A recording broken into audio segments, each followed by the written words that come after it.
Eu agradeço a disposição de todos vocês aí, um sábado de manhã às 10h05, estarem presentes aqui na oficina. Isso aí é muito gratificante para a gente e a gente consegue perceber o esforço e o empenho de vocês, beleza? Não sei se vocês viram aí, provavelmente os editais das universidades devem sair um pouquinho fora do prazo, né, por conta das provas do Enem, visto que nós temos o Enem digital até fevereiro, se eu não me engano é na primeira semana de fevereiro, o segundo dia de prova do Enem digital. Para quem não sabe, o Enem digital vai ser a maneira que o Enem colocou aí como nova prova para fazer via computador. Então, provavelmente, os resultados do Enem devem sair no final de fevereiro, começo de março. Significando o quê? Que aquele prazo anterior para ingresso na universidade que nós tínhamos, que era final de janeiro, começo de fevereiro, vai ser postergado um pouquinho. Tá? Então, para vocês aí que estão ansiosos aí pelo SISU-UNB, ou pelo SISU, na verdade, né? Para quem aqui é de Brasília, SISU-UNB vai sair daqui a pouquinho o edital também. Então, fiquem espertos, fiquem ligados, que em breve vocês terão novidades. Para quem é de Brasília, não sei se tem alguém de Brasília já aqui na sala, o UNB divulgou aí que o ingresso da universidade, do vestibular do meio do ano, vai ser feito pelo Enem 2019, e a seleção para o primeiro semestre de 2021 vai ser em janeiro. Né? Então, para quem é de Brasília, ou então para quem quiser fazer o vestibular aqui em Brasília, essas são as informações. Tranquilo? Então, vamos lá, senhoras e senhores, vamos lá, então. Na oficina de redação de hoje, nós vamos falar sobre gênero e tipo textual. A primeira coisa que eu pergunto a vocês, né? Gênero e tipo textual. Tem diferença entre gênero e tipo textual? É a mesma coisa? Habitam o mesmo lugar? Vivem da mesma seiva? Né? Respiram o mesmo ar? O que vocês acham? Gênero e tipo textual. Pode escrever no chat. Se não quiser abrir o microfone, pode escrever no chat, que eu estou lendo aqui também. O que vocês acham? Gênero e tipo textual é a mesma coisa? Sim, não, talvez, quem sabe.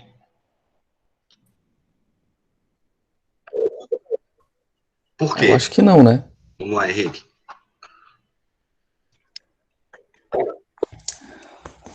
O gênero é tipo o que você, como vai ser tratado o texto dentro do texto, né? E o tipo textual é aquele esquema de ser tipo carta aberta, essas coisas, não é? Só lembro do carta Tá, aberta beleza. agora. Ao é ao contrário disso que você falou, mas que bom que você tem essa percepção, né? Que vocês colocaram aí, já tem essa percepção que não são a mesma coisa, né? Gênero e tipo textual são coisas que são diferentes. E é justamente por isso a importância da gente tentar reconhecer essas diferenças, né? Qual é a diferença entre gênero e tipo textual, como reconhecer um tipo textual, como reconhecer um outro gênero textual, e qual a importância dessa distinção na hora da produção do texto, né?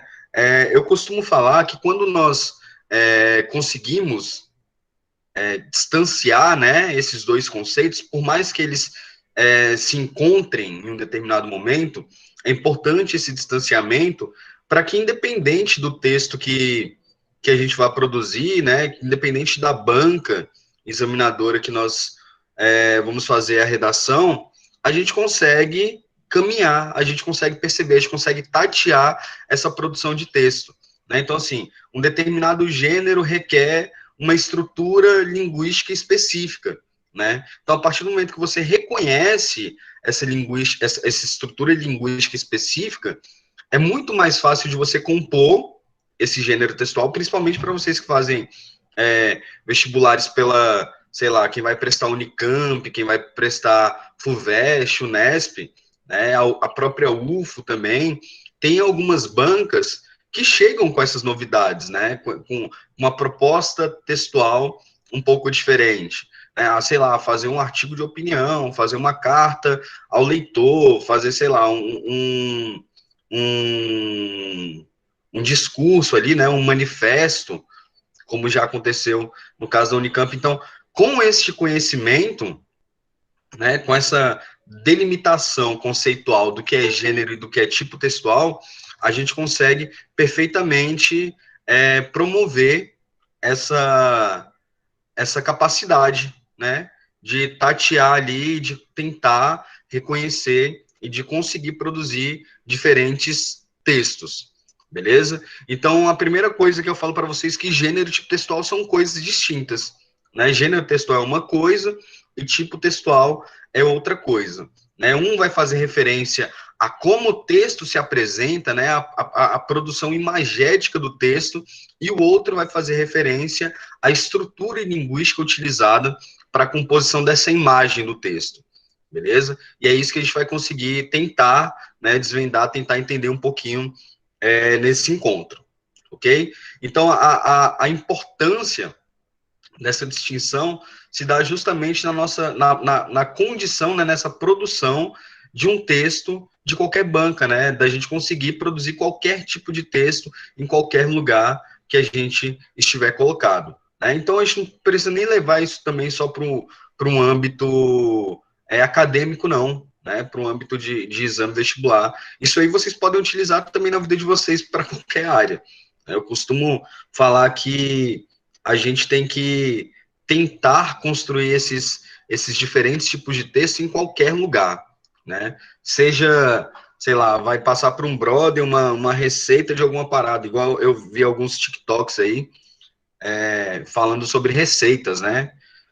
Tem até uma aluna que ela faz TikToks aí, que ela tem uma projeçãozinha legal, e ela faz receitas, né? Então, como é que você passa essa receita para esse brother seu, para ele fazer aquele cupcake que você está colocando ali? Então, tem uma estrutura por trás daquilo dali, tem uma apresentação por trás daquilo dali. Então, como reconhecer esse tipo de texto, né? Por mais que não seja um texto escrito, seja um texto oral, como reconhecer essa estrutura, né? Quais são as bases da língua que essa pessoa que faz uma receita no TikTok desvela ali, mostra para a gente para conseguir construir esse sentido, né?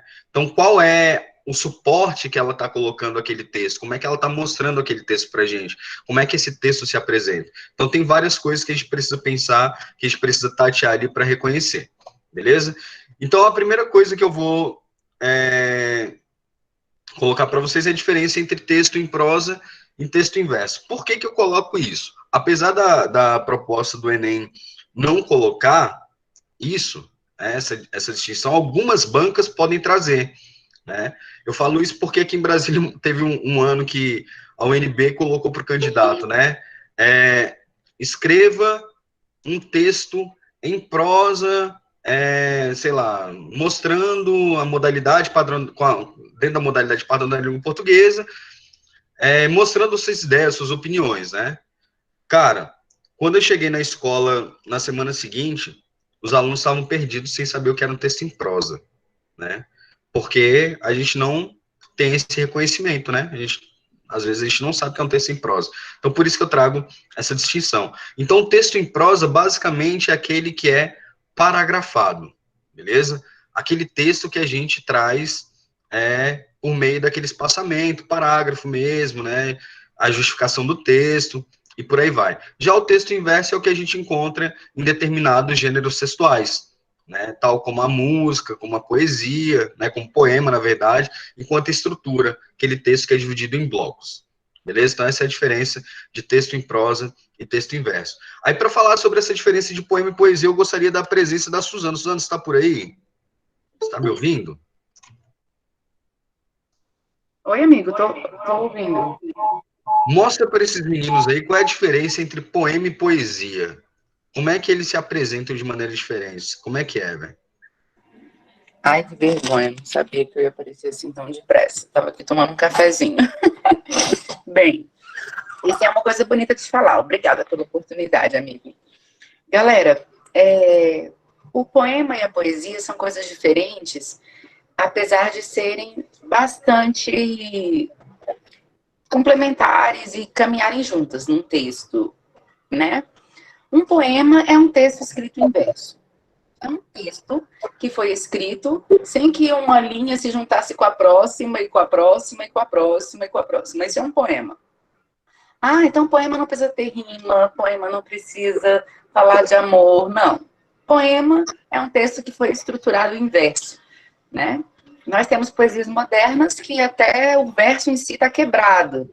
A pessoa escreve com a linha torta, vai fazendo desenhos. Hoje o poema, que é o texto em si, ele tem muitas estruturas, mas a base de um poema é um texto escrito em verso, né? Então não é uma ideia que vai sendo desenvolvida por muitas linhas unidas umas às outras. Ele tem um papel estético.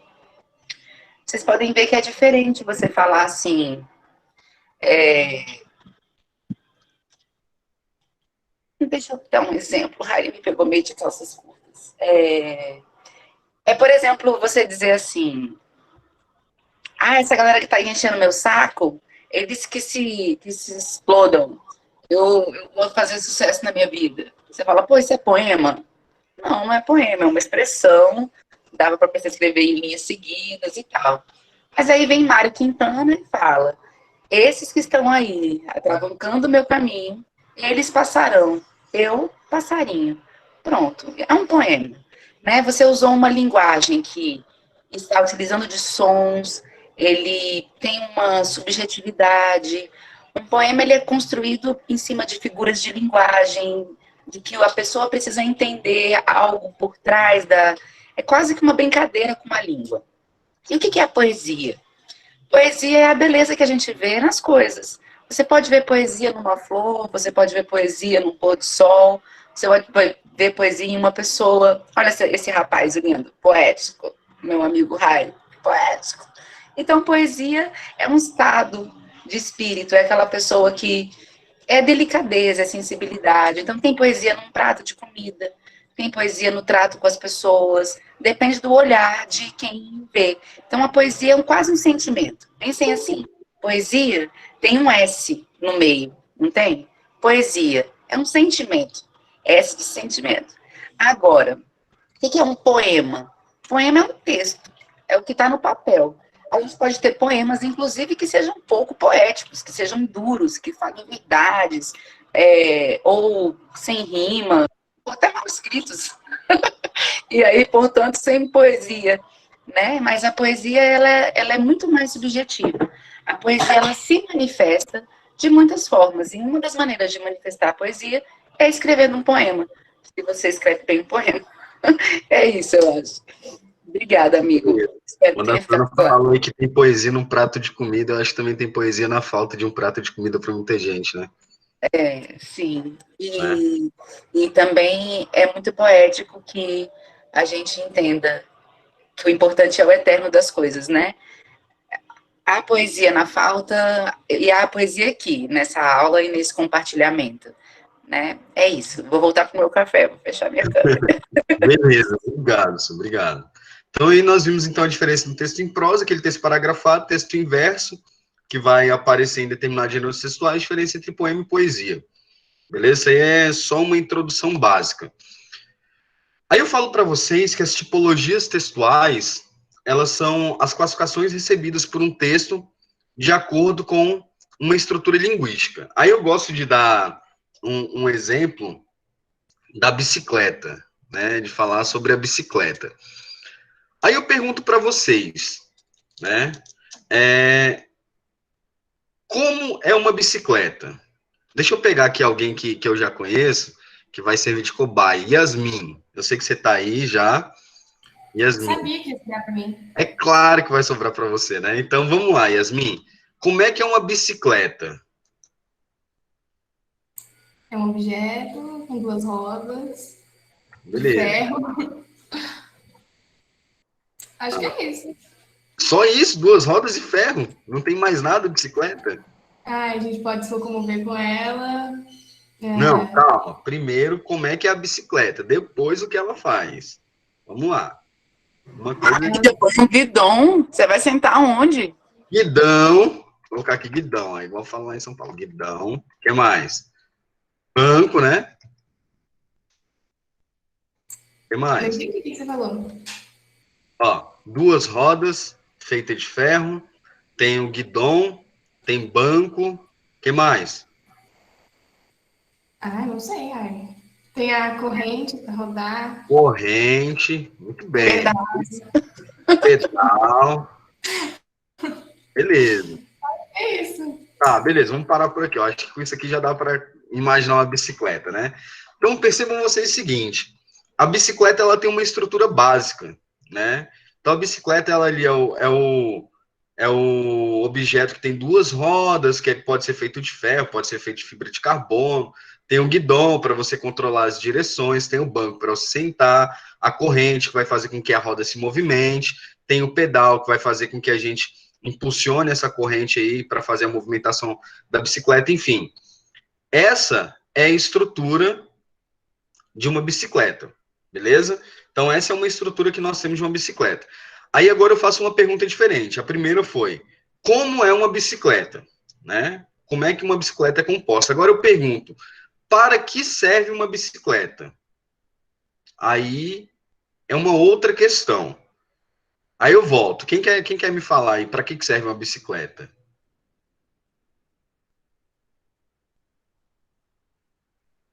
Vamos lá? Ah, pode ir no que ela falou mesmo, serve para se locomover, né? Tem. A bicicleta tem várias funções, né? Dependendo do que você faz. Para vender fruta, por exemplo, pode ser um. Beleza, o que mais? Lazer.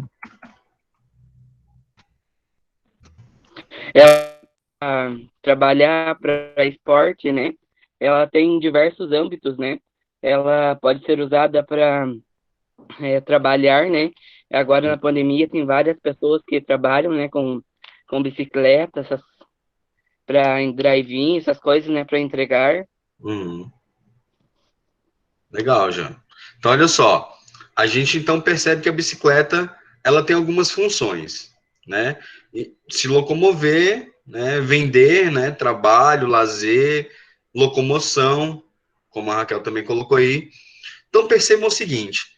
Percebam a descrição dessa bicicleta, né? Os elementos que compõem a bicicleta, como o tipo textual, né? Então, esse é o link que nós vamos fazer.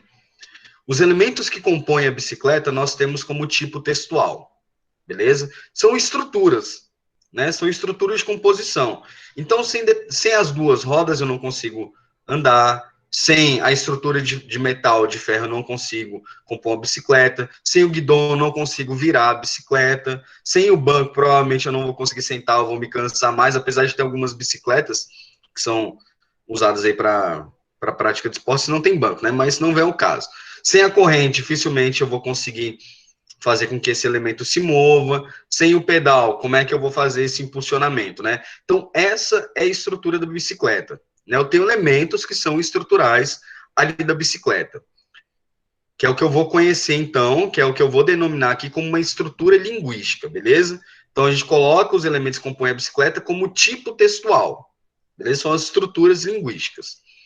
Agora, para que serve a bicicleta? Para para se locomover, para trabalhar, para lazer, sei lá, para impedir a poluição, né, emissão de gás carbono na atmosfera, né, quando você anda de bicicleta, você tira um carro da rua, enfim. Esses elementos aqui que têm uma função específica, seja trabalho, seja locomoção, seja lazer, é o que a gente conhece como gênero textual. Beleza? É como as coisas vão se apresentar para a gente. Né? Se eu utilizo uma determinada estrutura para fazer uma determinada coisa. Então, se eu utilizo essa estrutura da bicicleta para trabalho, perceba que o trabalho se apresenta como meu gênero. Perceba que eu consigo ter diferentes funções para um mesmo objeto. E assim é com os tipos textuais. Eu consigo ter um tipo textual para desenvolver diferentes gêneros textuais. Né? Então, assim, sei lá, eu tenho a tipologia dissertativa argumentativa. Eu posso utilizar essa tipologia dentro de uma carta argumentativa, eu posso utilizar dentro de um artigo de opinião, eu posso utilizar dentro de um texto manifesto, eu posso utilizar dentro de uma redação escolar. Percebam que esses elementos que eu falo aqui, ó, artigo de opinião, redação escolar, manifesto, sei lá, um texto para convencimento de alguma coisa, um texto argumentativo. Isso daqui é o que a gente vai apresentar, né? Então, é esse carinha aqui, esse cara que apresenta, essa imagem que se apresenta, é o que a gente vai conhecer como gênero textual. O que está dentro do gênero textual enquanto estrutura é o que a gente conhece como tipo textual, beleza? Então, só para retomar, tipo textual são as estruturas linguísticas que vão compor o texto, e o gênero textual é como esse texto vai se apresentar para vocês, qual é a imagem criada para vocês. Por exemplo, quando eu falo bem assim, me descrevam os elementos que constituem uma carta. O que tem uma carta? Como é que é uma carta?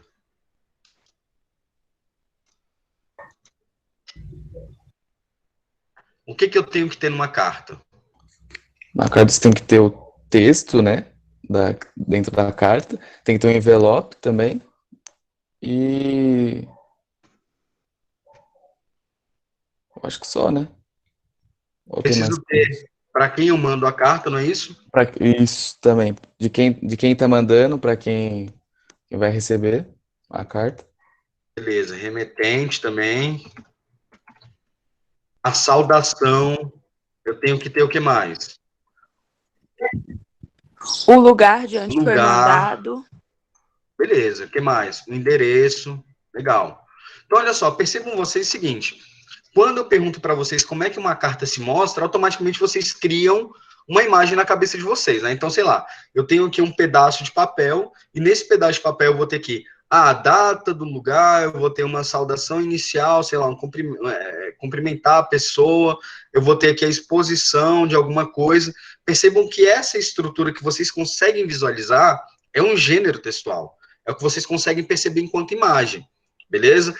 Agora, eu faço uma outra pergunta, para que serve uma carta? Pode servir para quê? Eu posso mandar uma carta, por exemplo, para descrever um lugar bonito que eu visitei? O que vocês acham? Sim ou não? Pode. Posso. Sim. Eu posso escrever uma carta para convencer um amigo meu que mora longe a vir me visitar no final do ano? Sim ou não? Sim. Sim, né? Sim. Eu posso escrever uma carta dando instruções para que as pessoas façam alguma coisa, sei lá, dando uma instrução como é que vocês vão se cadastrar numa oficina de redação.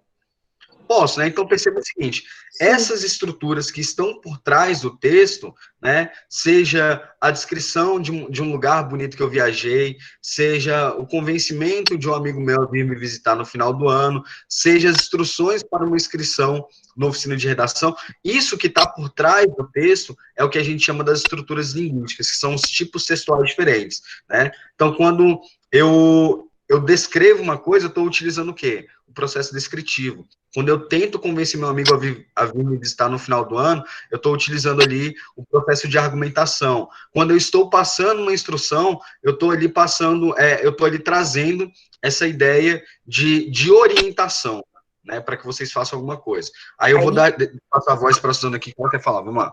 Só porque eu queria acrescentar uma ideia, que eu achei muito legal esse exemplo da carta. A gente reconhece, então, quando a gente está diante de um texto, se ele começa lá com Brasília, Paraná, tal, querido fulano, como vai? E se no final tem ali um até mais, saudades e tal, você olha para aquele texto, você olha para aquela estrutura e você pensa, eis uma carta.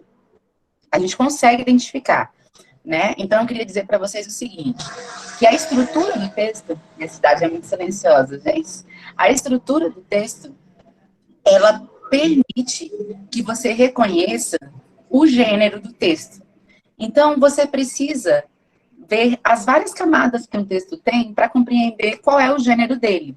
Por exemplo, vocês devem conhecer uma música do Chico Buarque que ele fala, meu caro amigo, me perdoe, por favor, se eu não te faço uma visita, mas como agora me passou um pontuador, trago notícias dessa vida, aqui na Terra continua, tem muita gente, muito samba em rock and roll, um dia chove, no outro dia faz o sol, mas o que eu quero te dizer é que a coisa aqui tá preta, muita mutreta para levar a situação, que a gente vai levando, que a gente vai tomando, que também sem uma cachaça ninguém segura esse rojão.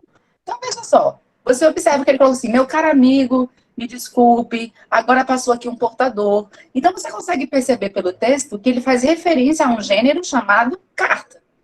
Mas quando você percebe a função desse texto, e você vê que ele está sendo cantado, que ele é um texto artístico, você compreende. Eu vejo uma estrutura, Eu sei a que gênero ele faz parte, mas eu preciso entender para que ele está sendo usado, para eu saber em que gênero posicioná-lo, né? A gente sabe que aquele gênero ali, ele é híbrido, ele é um poema, né? Ele é uma poesia, mas ele é um texto que se baseia na estrutura de uma carta.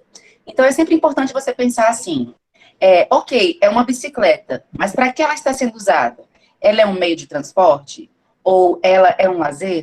Ou ela é um esporte? Porque isso, a função do texto, para que ele está sendo utilizado, basicamente é o que vai fazer você identificar qual é o gênero dele.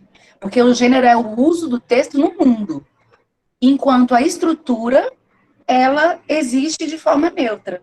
Então, você pode escrever uma carta que seja uma ameaça de morte, mas ela continua tendo a estrutura de carta. Você pode escrever um poema que tem uma estrutura de carta. Então, você identifica o gênero por meio da função que aquele texto exerce no mundo, enquanto a estrutura em si é o que nos permite reconhecer a tipologia a que ele pertence, o conteúdo do texto. Então, é um casamento. Não pensem que vocês vão decorar só uma coisa ou outra. É por isso que os alunos fazem tanta confusão, porque eles acreditam que eles decoram uma receita, uma estrutura, e que aquilo ali é a única possibilidade. Mas não, os gêneros são híbridos. A gente pode ter a mesma bicicleta para fazer um rolê, a mesma bicicleta para entregar um trabalho, ou a bicicleta para decorar uma casa.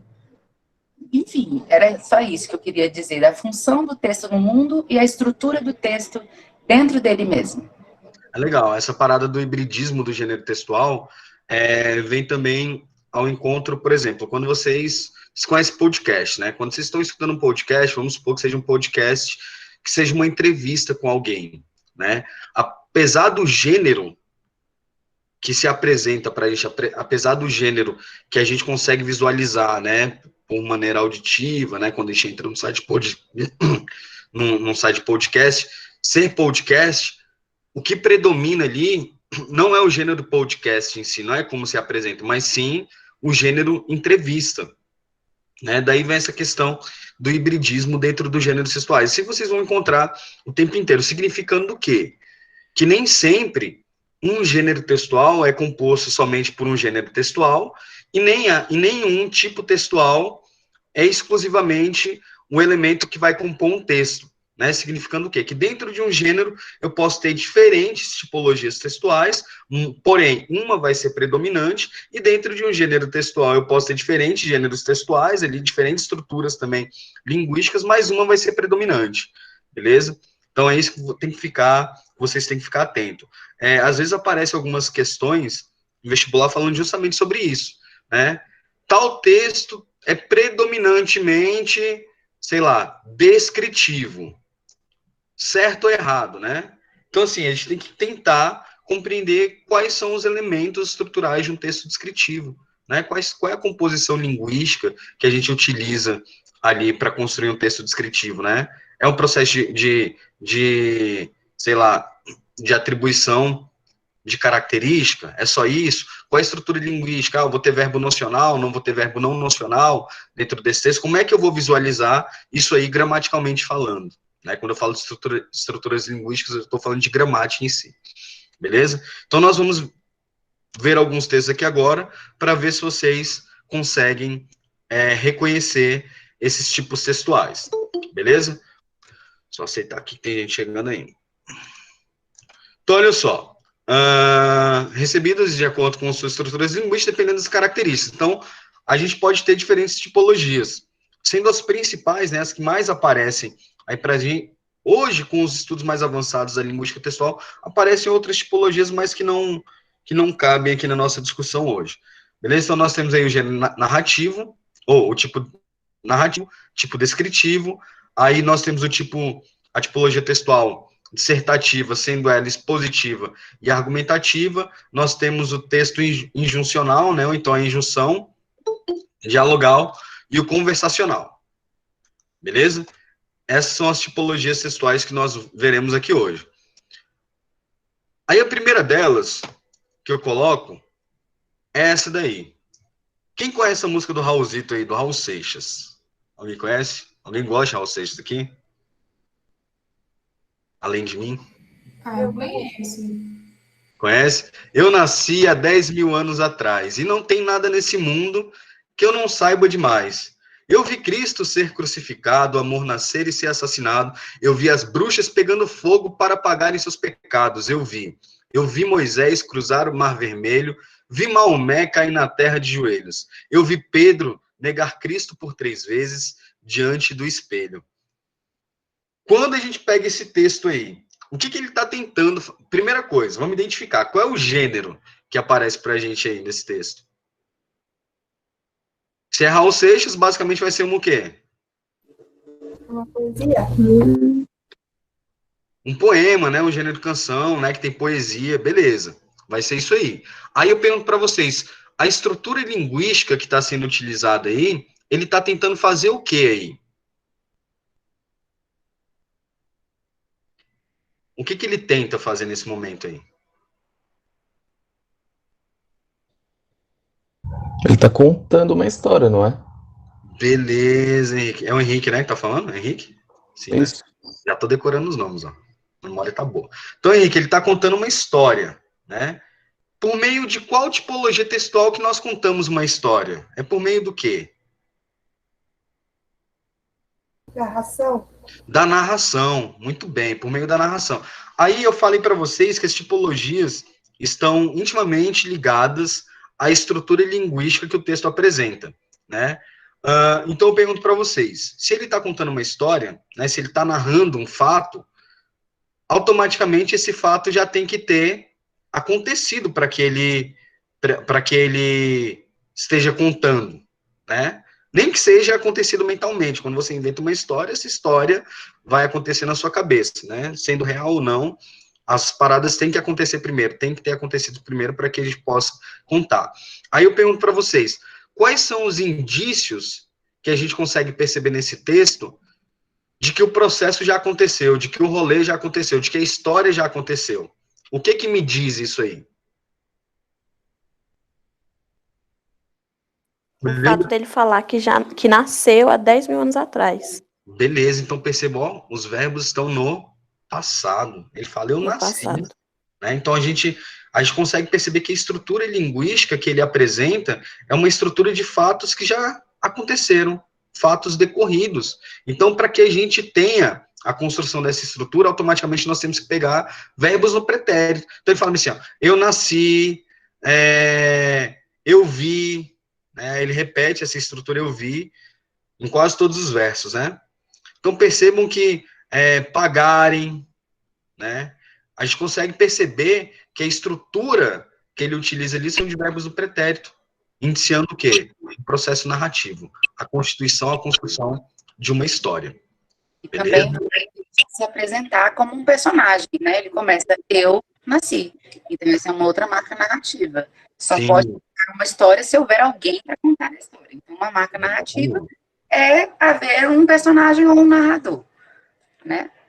Perfeito, perfeito. Aí a gente tem aqueles elementos lá da narrativa, né? Que a literatura vai dar muito bem conta disso aí, né? Os personagens, tempo, espaço, enredo, clímax, desfecho, tem mais alguns? Ou são esses? São esses, né? Basicamente são esses. São basicamente 5, né? Narrador, personagens, enredo, como é que é? Enredo, tempo e espaço. É isso. Tempo, espaço, clímax e desfecho, né? Não é isso? É isso. Então, olha só, então percebe que a gente tem uma estrutura definida, uma estrutura específica para indiciar qual é a tipologia textual. Então, essa tipologia que vai narrar, que vai contar uma história, é o que a gente conhece como a tipologia narrativa, né? Então, a narração. Essa é uma das tipologias. Você fala, mas professor, eu utilizo essa tipologia dentro da redação do Enem? Utilizam. Vocês utilizam ali na hora que vocês estão construindo o texto dissertativo argumentativo. Por quê? Por exemplo, quando vocês vão utilizar um repertório com cunho histórico, né? Fazer a tese ali por meio de uma alusão histórica. Vocês vão utilizar o processo narrativo, vocês vão contar, por exemplo, quando vocês falam sobre a Guerra da Secessão. O que foi a Guerra da Secessão? Vocês vão lá e vão narrar, claro que brevemente, né, dentro de um tópico ali, dentro de uma tese, vocês vão narrar o que foi esse processo histórico, né? E depois vocês vão problematizar isso aí para a construção dos argumentos, beleza? Então, a tipologia narrativa, ela vai estar presente, sim, dentro do texto da redação escolar, né? Do texto tentativo argumentativo. Claro que de maneira muito ponderada, beleza? Deixa eu aceitar aqui mais gente que está chegando. Claro, Edson, desculpa, é porque eu não estou acompanhando o chat, pode... Eu estou com a tela aqui outra, mas pode falar. Então, assim, bom dia, professor. Bom Então, dia, assim, bom dia. eu uso bastante com meus alunos quando eu vou explicar a tipologia textual da narração. Então, assim, uma coisa que eles podem usar para lembrar a questão da parte da narração, pela manhã, ou toda vez que eles vão se arrumar, quando eles olham no espelho, eles vão usar um produto, ou seja, algo chamado pente, para pentear os cabelos, né? Então, se você pegar a palavra pente e dar... Eu não. Mas ok, pode seguir, Edson. A palavra pente dá personagem, enredo, tempo, narrador e espaço. Dá as 5 Legal. tipologias textuais da Adorei! narração. Eu vou até me pentear para poder usar esse exemplo agora. Porque Sim, se eu disser que as pessoas precisam usar pente, vão falar assim, enfim, hipocrisia. Então, assim, eu tenho uma estrutura bem bacana para explicar essa parte. Eu posso até enviar para você, se você quiser. Que legal, Então, assim, claro. é bem bacana para lembrar, então, a parte da estrutura, assim, dos elementos da narração. Então, é a palavra pente, porque se você colocar, você dá o personagem, o tempo, o espaço, o tempo, o narrador e o enredo. Então, dá bem certinho para não esquecer essa parte da tipologia que vai na parte da Que legal. estrutura da narração, né? Massa. O professor pode colocar esse esqueminha no chat para a gente copiar? Posso, Claro. sim. Vou colocar bem certinho ali. Vou pesquisar aqui bem certo o meu esquema do meu plano de aula. Quero ver se eu consigo já envio ali para vocês. E ou eu encaminho para o professor, ele envia via e-mail para vocês. Edson, você está no grupo lá dos alunos? Você está no grupo? Do WhatsApp, sim. Ah, então manda lá no grupo para eles. Eu acho que é um bom caminho também. Sim, porque é bem bacana isso, porque daí lá já tem explicadinho a questão dos personagens principal, a questão dos personagens, tudo, e a explicação também, que eu acho bem bacana também, né, para o professor frisar para eles, a questão dos personagens planos, personagens redondos, né, que alguns, quando a gente vai explicar, uns falam assim, um personagem redondo é pegar o personagem gordo, né, mas não é, né, é bom para eles entenderem essa questão, né, a questão do tempo, tudo, isso é bem bacana eles saberem, né. Que legal, sim, com certeza, com certeza. Aqui a gente está falando bem en passant, assim, né, sobre essas questões, mas a gente pode dar uma aprofundada, assim, sem sombra de dúvidas. Então, o professor Edson vai passar para vocês lá no grupo essa estruturinha, e eu também vou mandar esses slides para vocês lá, beleza? Então, vamos ao segundo texto. Essa é uma música do Caetano Veloso, chamada Você é Linda. Então ele fala o seguinte: fontes de mel nos olhos de geisha, kabuki, máscara, choque entre o azul e o cacho de acácias, luz das acácias. Você é mãe do sol, a sua coisa é toda tão certa, beleza esperta. Você me deixa a rua deserta, quando atravessa e não olha para trás. Beleza? Primeira coisa, a gente sabe que é um gênero canção, né? Gênero canção, porque é uma música do Caetano Veloso. Aí, enquanto a estrutura do texto, o que ele está fazendo com essa pessoa aí? Tá dando, tipo, adjetivos, mas... Ah, eu sei, calma. É tipo isso. Tá adjetivando, né? Tá colocando ali características, tá adjetivando essa pessoa. Isso é o que a gente conhece como o processo de descrição. Ele tá falando ali, você tem fonte de mel nos olhos de geisha, kabuki, máscara, né? O cacho de acácias, você é mãe do sol, a sua... Então, ela tá colocando ali características dessa pessoa, né? Ele tá colocando características dessa mulher, né? Então, olha só, Uma outra coisa que indicia também esse processo caracterizador, né, esse processo predicativo, é justamente a incidência dos verbos, né? Se aqui, neste primeiro texto, nós temos verbos basicamente no pretérito, qual é a natureza dos verbos que aparecem aqui pra gente? Nessa música. Qual é a natureza? Temos poucos verbos, na verdade, né? Aqui, ó, basicamente aqui não temos aqui. Aqui e aqui. Qual é a natureza desses verbos? Eles são verbos que fazem o quê?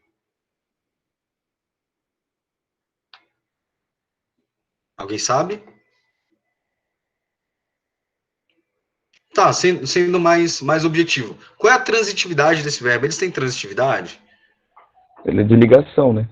Verbo de ligação, perfeito. Se é um verbo de ligação, ele tem como função pegar o núcleo nominal e atribuir uma característica a esse núcleo nominal, não é isso? Então, tem aqui o sujeito, vou atribuir ali o predicativo do sujeito, né? Uma característica intrínseca ao sujeito. Então, percebam que as estruturas linguísticas que são utilizadas aqui no processo descritivo são diferentes das estruturas linguísticas utilizadas no processo narrativo da canção que nós vimos anteriormente, né? Se vocês forem pegar aqui, basicamente nós vamos ter classes de palavras nominais dentro desse texto, né? Então aqui nós vamos ter substantivo, a presença de adjetivos, obviamente que nós vamos ter os determinantes ali para uma demarcação, mas basicamente nós vamos ter ali substantivos sendo adjetivados. Aí quando nós partimos dessa estrutura mesmo, da composição dos verbos, como os verbos se apresentam, nós vamos ter aqui um verbo de ligação, justamente atribuindo uma característica a este sujeito. Tranquilo? Então percebam a diferença. Na narração, nós temos o processo de construção de verbos no pretérito. Aqui já na descrição nós já temos uma outra estrutura linguística, que vai iniciar outras coisas para a gente, tal como a característica dessa mulher, que é uma fonte de mel, que tem os olhos de geisha, né, kabuki, máscara, que é o choque entre o azul e tem esses cachos de acácia. Beleza? Estão conseguindo pegar essa diferenciação das estruturas? Tá tranquilo até aqui? Alguém tem alguma pergunta? Quer fazer algum comentário? Ou quer acrescentar alguma coisa também? Por enquanto, não. Tranquilo? Então tá. Vamos, então, à próxima tipologia. Igualdade racial consiste no princípio em que todas as pessoas, independente de sua etnia, devam ter os mesmos direitos e deveres. O Estatuto da Igualdade Racial é previsto na Lei nº 12.288, de 21 de julho de 2010. Seu objetivo é coibir todo tipo de discriminação, tais como os de raça, cor, descendência, origem, etnia, etc. O que esse texto aí está fazendo para a gente?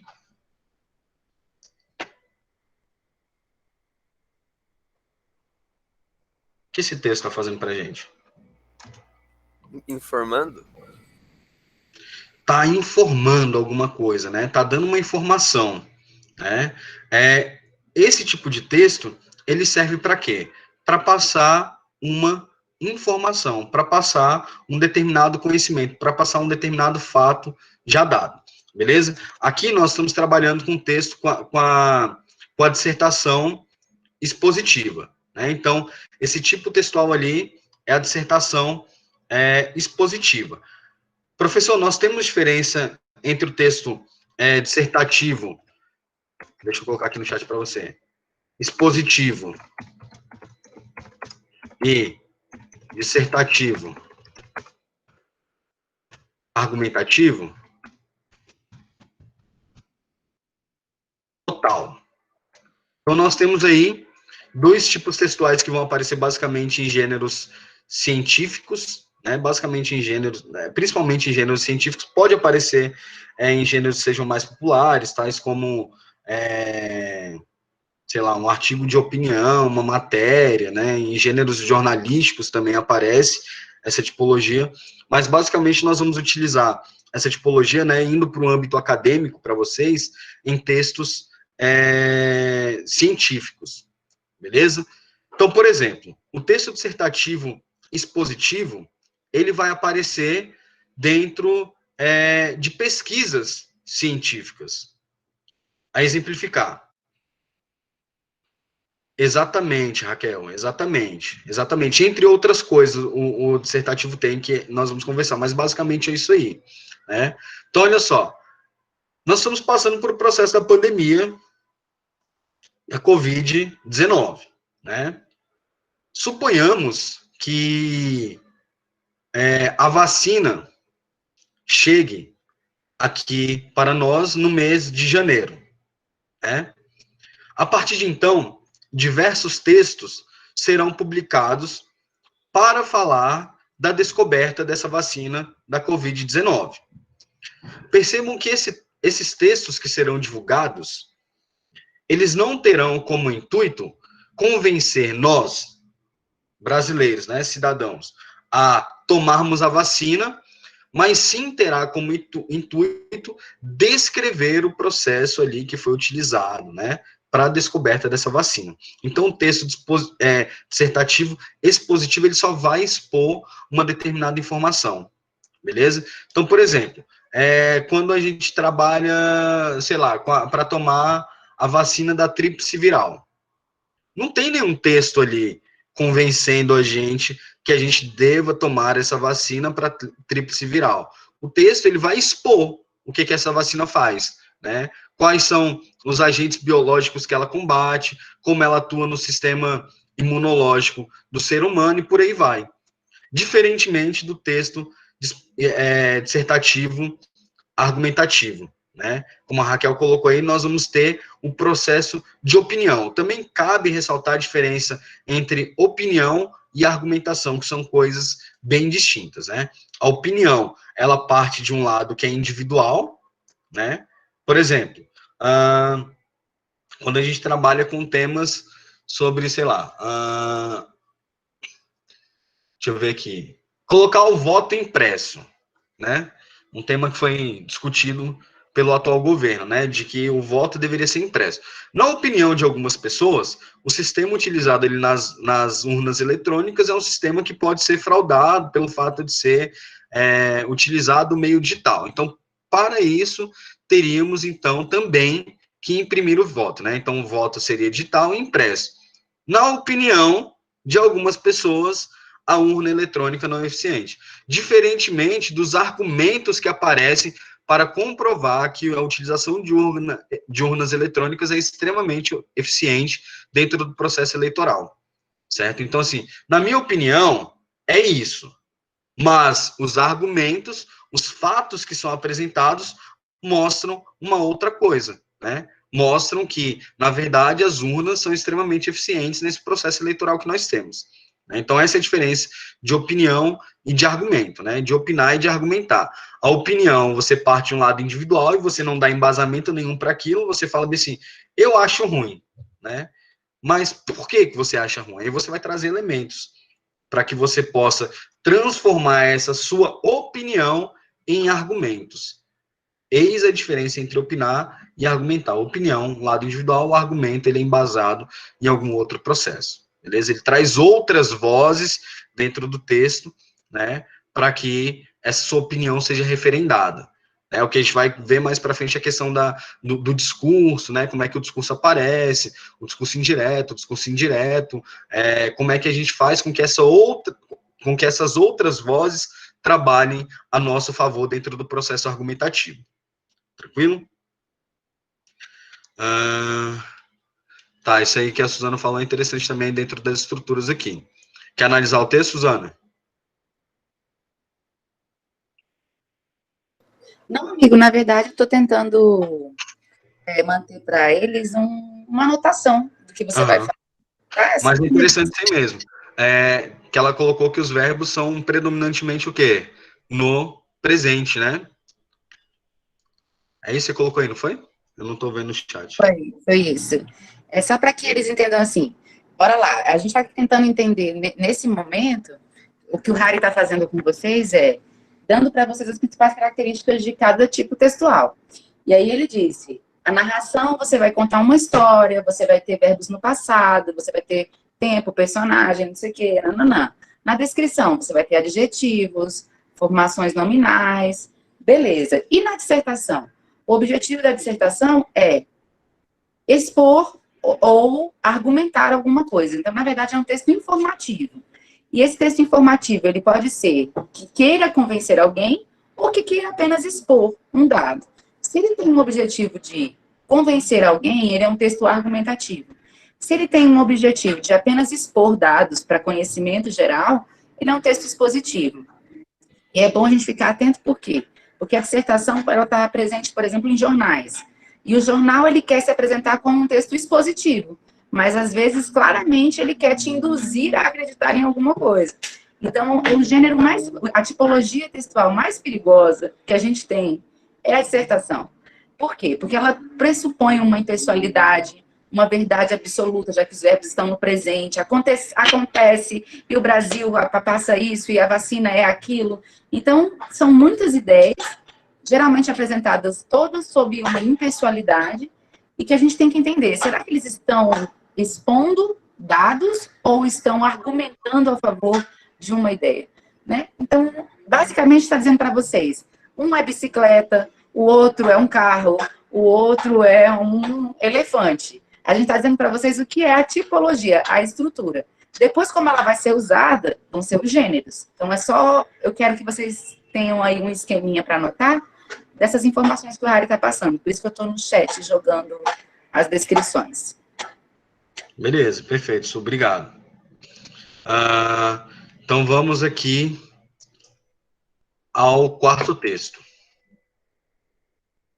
Aí, para vocês perceberem a diferença entre a exposição, um texto que só vai passar algum dado, né, um fato dado, e o processo argumentativo, né, o processo expositivo e o processo argumentativo. Então, essa redação aqui é uma redação nota 1000 do Enem, do ano de 2016, se eu não me engano, 2017, que fala o seguinte: Brás Cubas, o defunto autor de Machado de Assis, diz em suas memórias póstumas que não teve filhos e não transmitiu a nenhuma criatura o legado da nossa miséria. Talvez hoje ele percebesse acertada sua decisão. A postura de muitos brasileiros frente à intolerância religiosa é uma das faces mais perversas de uma sociedade em desenvolvimento. Com isso, surge a problemática do preconceito religioso que persiste intrinsecamente ligado à realidade do país, seja pela insuficiência de leis, seja pela lenta mudança da mentalidade social. Então, perceba o seguinte: primeira coisa que a candidata faz aqui, ó, ela traz uma outra voz para dentro do texto, né, que no caso aqui é a voz do Machado de Assis enquanto escritor de Brás Cubas, que ele fala que não teve filhos e não transmitiu a nenhuma criatura o legado da nossa miséria, ou seja, não perpetuei essas mazelas humanas. Aí percebam que aqui aparece já a opinião da autora do texto. Ó. Talvez hoje ele percebesse acertada sua decisão. A postura de muitos brasileiros frente à intolerância religiosa é uma das faces mais perversas de uma sociedade em desenvolvimento. Opinião. Deu aqui a tese, problematizou. Agora percebam como é que ela não somente passa um dado, como ela traz a opinião dela e referenda essa opinião. Ela dá a base para a opinião dela. Ela fala bem assim, ó, com isso, surge a problemática do preconceito religioso que persiste intrinsecamente ligado à realidade do país, seja pela insuficiência de leis voltadas a esse processo do preconceito religioso, seja pela lenta mudança da mentalidade social, também relacionada ao preconceito religioso, à intolerância religiosa. Então, perceba que ela traz dados, que ela traz processos para que isso aí aconteça. Ela não fala, na minha opinião, a intolerância religiosa no Brasil é isso, né? Não, ela não só contextualiza, como também argumenta.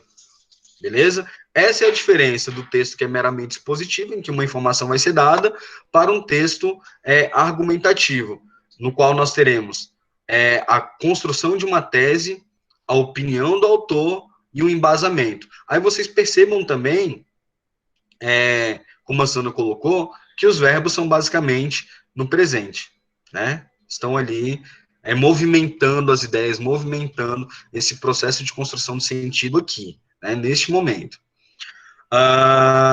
É indubitável que a questão constitucional e a sua aplicação estejam entre as causas do problema. Conforme Aristóteles, a poética deve ser utilizada de modo que, por meio da justiça, o equilíbrio seja alcançado na sociedade.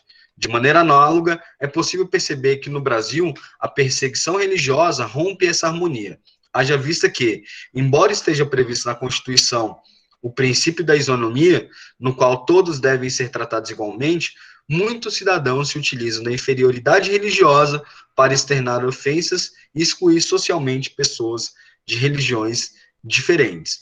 Então, percebam o seguinte, mais uma vez, outras vozes sendo colocadas dentro do texto. Perceba que ela traz outras vozes. Quando ela fala, segundo a Constituição, de acordo com Aristóteles, a questão, aí ela cita a Constituição, aqui de novo, né, com a questão do princípio da isonomia. Percebam que isso é argumentar, né? Isso é um processo argumentativo. Você explana a sua opinião e você traz elementos para afirmar, para consolidar aquilo que você quer colocar como opinião, como argumento. Beleza? Então, isso aqui é o texto dissertativo argumentativo, texto dissertativo expositivo.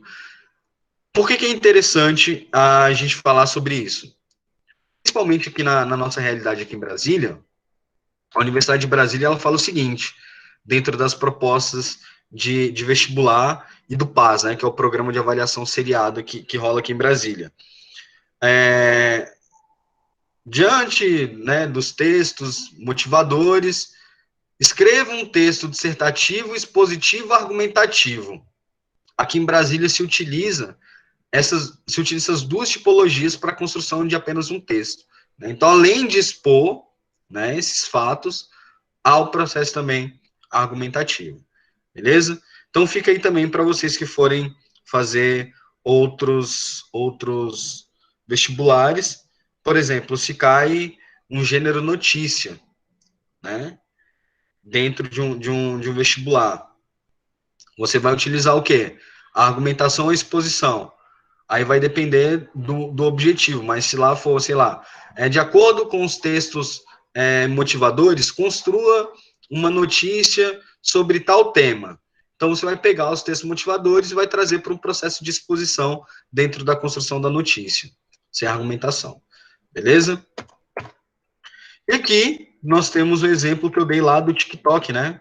Para vocês que tem esses bagulho de receita, né? De fazer receita, não sei o que lá. Qual é a tipologia textual que vai dar conta desse tipo de texto? São os textos injuntivos, ou então instrucional. Aí, a gente chama atenção para um equívoco teórico que aparece dentro dos manuais, aí dentro dos livros didáticos para vocês. Que o texto injuntivo ou instrucional, ele dá uma ordem, né? Falar texto injuntivo ou texto instrucional, aquele texto vai dar uma ordem. Na verdade, não, né? Ele vai sugestionar um passo a passo para que uma determinada atividade seja realizada, né? É uma instrução, diferentemente de uma ordem, como os manuais colocam, né? Os manuais vão colocar isso porque os textos instrucionais ou injuntivos, como vocês preferirem, eles têm uma predominância verbal ali, que são verbos no quê? No imperativo, né? Aí, quando a gente tem essa parada da construção por meio dos verbos imperativos, teoricamente, se configura como uma ordem, mas na verdade não é isso, né? É uma instrução. Aqui, por exemplo, fala assim, ó, em um liquidificador, bata todos os ingredientes até obter uma consistência cremosa. Pô, eu posso bater isso aqui numa batedeira, se eu quiser? Posso. Aqui é uma obrigação, ele fala assim, ó, somente em um liquidificador, bata, não, ele não delimita, não é uma ordem, não é expressa uma delimitação. Né? A ordem, ela exclui outras possibilidades. A orientação não, a instrução não, ela te dá outras possibilidades de construção. Beleza? E aqui, por último, o texto dialogal, né? Ou então conversacional. Isso aí é uma outra tipologia que aparece. Apesar de, à primeira vista, confundir-se aí com o gênero entrevista, com o gênero jornalístico em si, né, com os gêneros jornalísticos, o texto dialogal ou conversacional são aqueles textos que, em sua estrutura linguística, vão trazer a troca de turno entre os interlocutores. Isto é aquele processo onde há uma pergunta e uma resposta, independente do gênero que ele apareça. Beleza? Então, aqui dentro do texto dialogal ou conversacional, nós vamos ter essa troca de turno em que nós vamos conseguir delimitar os interlocutores. Ou seja, um primeiro interlocutor que faz as perguntas, que faz os questionamentos, e um segundo interlocutor que responde a essas perguntas, que responde a estes questionamentos. Beleza? Então, essa tipologia textual, conversacional, vai aparecer em diferentes gêneros textuais. Seja uma entrevista, seja um podcast, né? Como eu coloquei também, seja, sei lá, no chat, né? Seja, sei lá, no direct do Instagram, né? Que são gêneros textuais. Isso aí, essa tipologia aqui pode aparecer. Por exemplo, quando você está lá no Instagram, trocando uma ideia pelo direct com o brother, você faz uma pergunta, ele responde. Você faz outra pergunta, ele responde. Né? O diálogo é construído por meio de perguntas diretas e por meio de perguntas que não estão explícitas, né? Por meio de inferência. Então, a pessoa fala alguma coisa, automaticamente você atribui sentido, se faz o processo de enunciação a essa coisa, e você vai responder essa coisa, e aí vocês conseguem manter um diálogo, manter uma conversa. Né? Então, o gênero ali vai ser o gênero textual do direct do Insta, mas o tipo textual vai ser o quê? Conversacional, dialogal. Tranquilo, senhoras e senhores? Perguntas, dúvidas, questionamentos? Vamos lá. Querem tirar alguma dúvida? Querem fazer alguma observação? Suzano, professor Edson? Não, eu acho que foi bem esclarecedor. Queria saber se a galera teve dúvida. E eu queria que vocês ficassem atentos a perceber, assim, como que é impossível a gente construir um texto sem contar com todas essas estruturas de tipologia. Né? Numa aula como essa, vocês estão tendo, às vezes, trocas conversacionais. Quando o Harry pede para que eu entre, ou que o Henrique faz um comentário, ou a Yasmin, ou o professor Edson, é um momento que a gente está ali. Quando o Harry fala, faça um tema, coloque a voz de outra pessoa, entramos na injunção. Ele veio ali e te dá uma instrução, né? Quando ele pega e fala sobre a urna, na minha opinião, aqui no Brasil aconteceu isso ou aquilo, ou o racismo é isso ou aquilo, você está recebendo informações. Então, entramos num campo dissertativo. Quando ele disse que eu sou maravilhosamente despenteada, ele está me descrevendo. E aí a gente tem descrições também. A gente fala, olha o texto dessa pessoa, olha como é, aqui em Brasília está acontecendo isso. Ele descreve. E milhões de narrações foram divididas, né? O tempo inteiro histórias estão sendo contadas, o professor Edson fala, nas minhas aulas eu uso tal coisa, então tem um personagem, tem um espaço que é na aula dele. Então, todos os textos que existem, eles perpassam essas tipologias, né? E é por isso que quando a gente estabelece um texto artificial, como um texto de processo seletivo, como o Enem, é preciso que o aluno entenda que ele está criando um texto bastante artificial. Você vai tentar se manter dentro de uma tipologia. Você vai passear por outras. Mas você ali, naquele momento, não está fazendo um texto para um uso real na sociedade. Então, é uma tentativa de perceber a sua habilidade de escrita. E é por isso que ele fala, faça um texto dissertativo, expositivo, argumentativo. Tipo assim, eu sei que vocês têm muitas possibilidades de escrita, mas eu não quero uma poesia. Você pode ser um ótimo cantor, mas eu não quero ouvir tua música. É por isso que você não vai escrever em verso, porque eu já delimitei qual é a tipologia que você deve usar. Então, vocês conhecerem as tipologias que existem, te faz entender o porquê que o processo seletivo optou pela dissertação. Por que eles não pedem para que vocês criem uma história, por exemplo? Porque ninguém é obrigado a ter talento narrativo, virar Machado de Assis, saber escrever uma história, inventar, ter criatividade. Também, que imbecil não consegue fazer uma descrição? O copo é verde e fundo, e se põe algo dentro. Isso não vai... A gente não consegue ver o quanto você escreve bem diante apenas de uma descrição. Você não vai dar uma receita de miojo, eu sei que já rolou isso aí no Enem, mas Isso não prova que você sabe escrever, que você sabe argumentar, né? E você também não pode ficar batendo um papo esquizofrênico na sua redação, né? Ela disse, mas ele não. Ele discordava. Ela não sei o quê. Não, não, não. Então, por que a gente elegeu o texto dissertativo, expositivo, argumentativo para o processo seletivo? Para poder mensurar a sua habilidade de escrita na tipologia mais global. Porque dentro dela vai caber todas as outras. Dentro dela serão necessárias habilidades como a de unir uma ideia a outra, a de reunir argumentos, então, e a de apresentar conteúdos, o que você sabe sobre o mundo, convidar essas outras vozes. Ah, então você sabe quem é Aristóteles? Ah, que legal, então você leu Machado de Assis, ou pelo menos decorou essa referência para colocar aqui como repertório. Então, é por isso que essa tipologia textual foi eleita nos processos seletivos, né? Porque ela é a que melhor mensura a nossa habilidade de escrita, assim, para o mundo acadêmico, né? É legal isso que a Susana colocou da receita do miojo. Isso aí realmente aconteceu no Enem, não só a receita do miojo, como o hino do Palmeiras também, que o candidato colocou, não foi, professor? Por que isso aconteceu? O comando da redação do Enem não falava que o candidato tinha que fazer um texto dissertativo argumentativo e nem que era uma redação.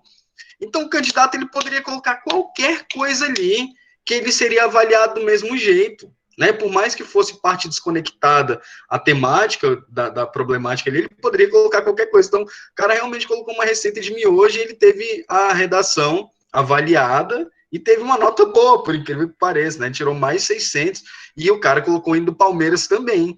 Então, depois que eles perceberam que tinha um problema dentro do enunciado da questão, dentro do comando da questão, foi que eles colocaram.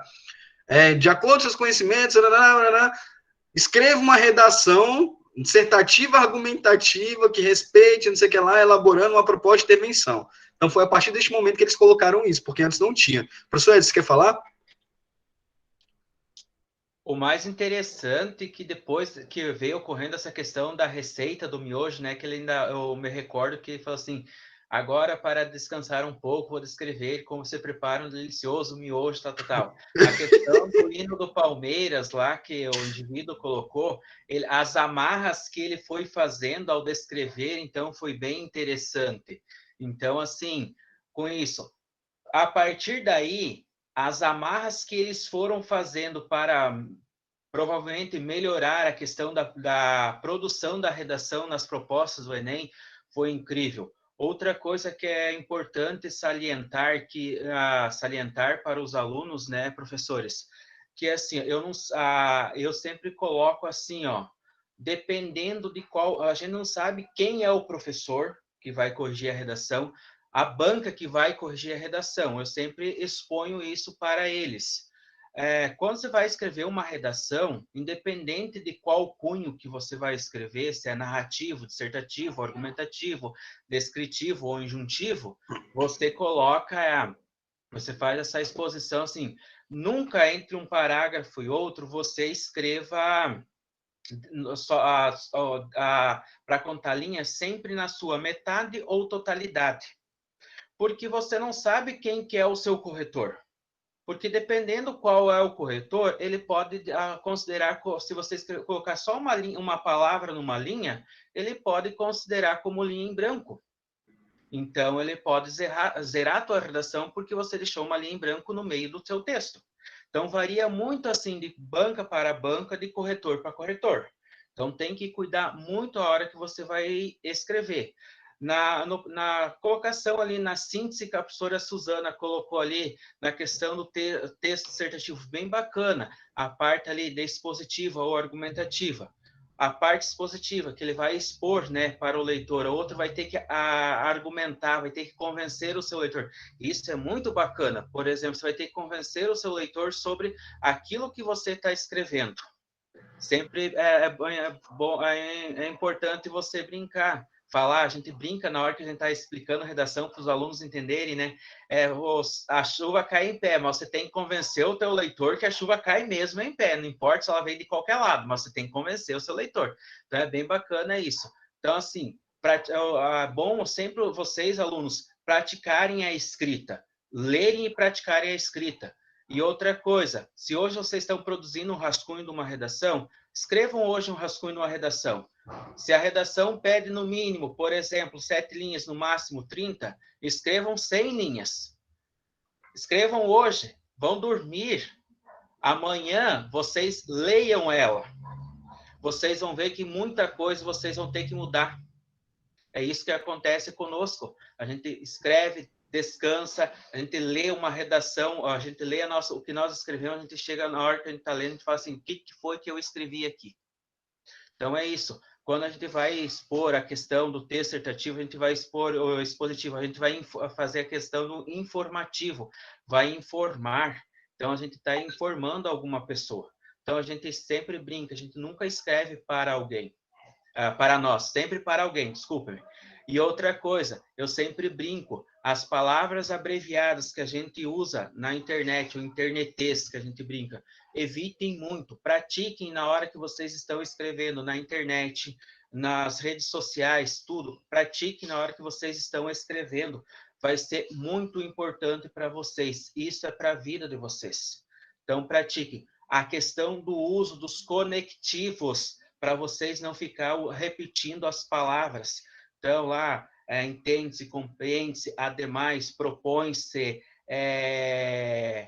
portanto, contanto, entretanto, ressalta-se, vale ressaltar. Então, você vai usando esses conectivos, vai trocando eles de lugar, trocando parágrafos de lugar. Então, é isso que você vai fazendo, independente de qual tipologia textual que você está escrevendo. Beleza, obrigado, professor Edson. Então vamos lá. Aqui nós, conversacional, dialogal. Aí eu trouxe aqui também para gente, dentro da temática da tipologia, a gente encerrou aqui. Mas temos outra coisa programada para hoje, né? Que é a competência número 1, e as situações que levam a nota 0, que eu deixei por último para a gente dar uma refrescada um pouco da cabeça. Vocês vão falar assim, velho, não acredito que isso acontece dentro da redação do Enem, mas acontece, vocês vão ver o que acontece hoje. Aí aqui, eu também coloquei, aqui era uma coisa que eu tinha colocado sobre argumentação, mas a gente já passou por isso aí. Porque eu coloquei alguns gêneros textuais que aparecem para a gente, né? Carta aberta, carta ao leitor, propaganda, bula de remédio, receita, tutorial, reportagem, entrevista, história em quadrinho, charge, poema, fábula, conto e crônica, beleza? Esses são os gêneros, e com o tempo, no decorrer dos encontros, nós vamos falar um pouquinho, de vez em quando, de algum desses gêneros aí, beleza? Então, olha só, a primeira coisa que eu trouxe aqui para a gente foi a competência número 1. Né, como esse primeiro encontro trata dessa questão de gênero e tipo textual, deixa eu só começar a transmitir aqui outra tela para vocês, que eu vou transmitir minha tela inteira aqui para vocês poderem ter acesso. Raíssa, só enquanto você transmite, deixa eu explicar o geralzão, né? Nós vamos ter 5 competências para ser trabalhadas no Enem, galera. A gente vai ficar entrando agora na primeira, e são 5, cada uma delas soma 200 pontos, que dá a famosa nota 1000. Eu sei que é uma informação básica, mas talvez a gente tenha alunos, né, que não sabiam como a redação é dividida e pontuada. Sim. Então, o nosso objetivo aqui no curso da Oficina Enem é que vocês entendam exatamente o que é cada competência e como elas se relacionam. Então, cada uma delas vale 200 pontos, né? E o objetivo é que vocês cheguem a uma média sempre o mais alto possível dentro de cada competência. Beleza. Então, eu trouxe aqui, tem material, posso até deixar com vocês. A competência número 1 é essa que é a grade de correção, vocês conseguem visualizar já aí, né? Tá rolando para vocês, né? Então, essa aqui é a matriz de referência da competência número 1. A competência número 1, ela é dividida em 5 níveis, também existindo o nível 0. E esse nível aqui vai avaliar a habilidade de expressão da escrita desse aluno, né? Então, aqui, o nível 0. O candidato demonstra desconhecimento da modalidade escrita formal da língua portuguesa. Ou seja, é aquele texto com conglomerados de letras, né? Parece que não aparece, mas acontece muito no Enem. Né? O candidato vai para lá e começa a fazer um monte de xizinho na folha. Né? Então coloca letras aleatórias. Isso acontece? Acontece. Nível 1 da competência número 1. Demonstra domínio precário da modalidade escrita formal da língua portuguesa de forma sistemática, com diversificados e frequentes desvios gramaticais, escolha de registro e convenções de escrita. Isso que é o candidato que ele comete diversos erros de naturezas diferentes, né? Isto é, natureza de registro, de propriedade vocabular, né? Ou seja, utiliza uma palavra querendo atribuir um sentido, mas essa palavra atribui um outro sentido, de natureza sintática, aquele candidato que, sei lá, na hora da construção do texto, separa sujeito do predicado, né? Ou então separa um núcleo verbal do objeto.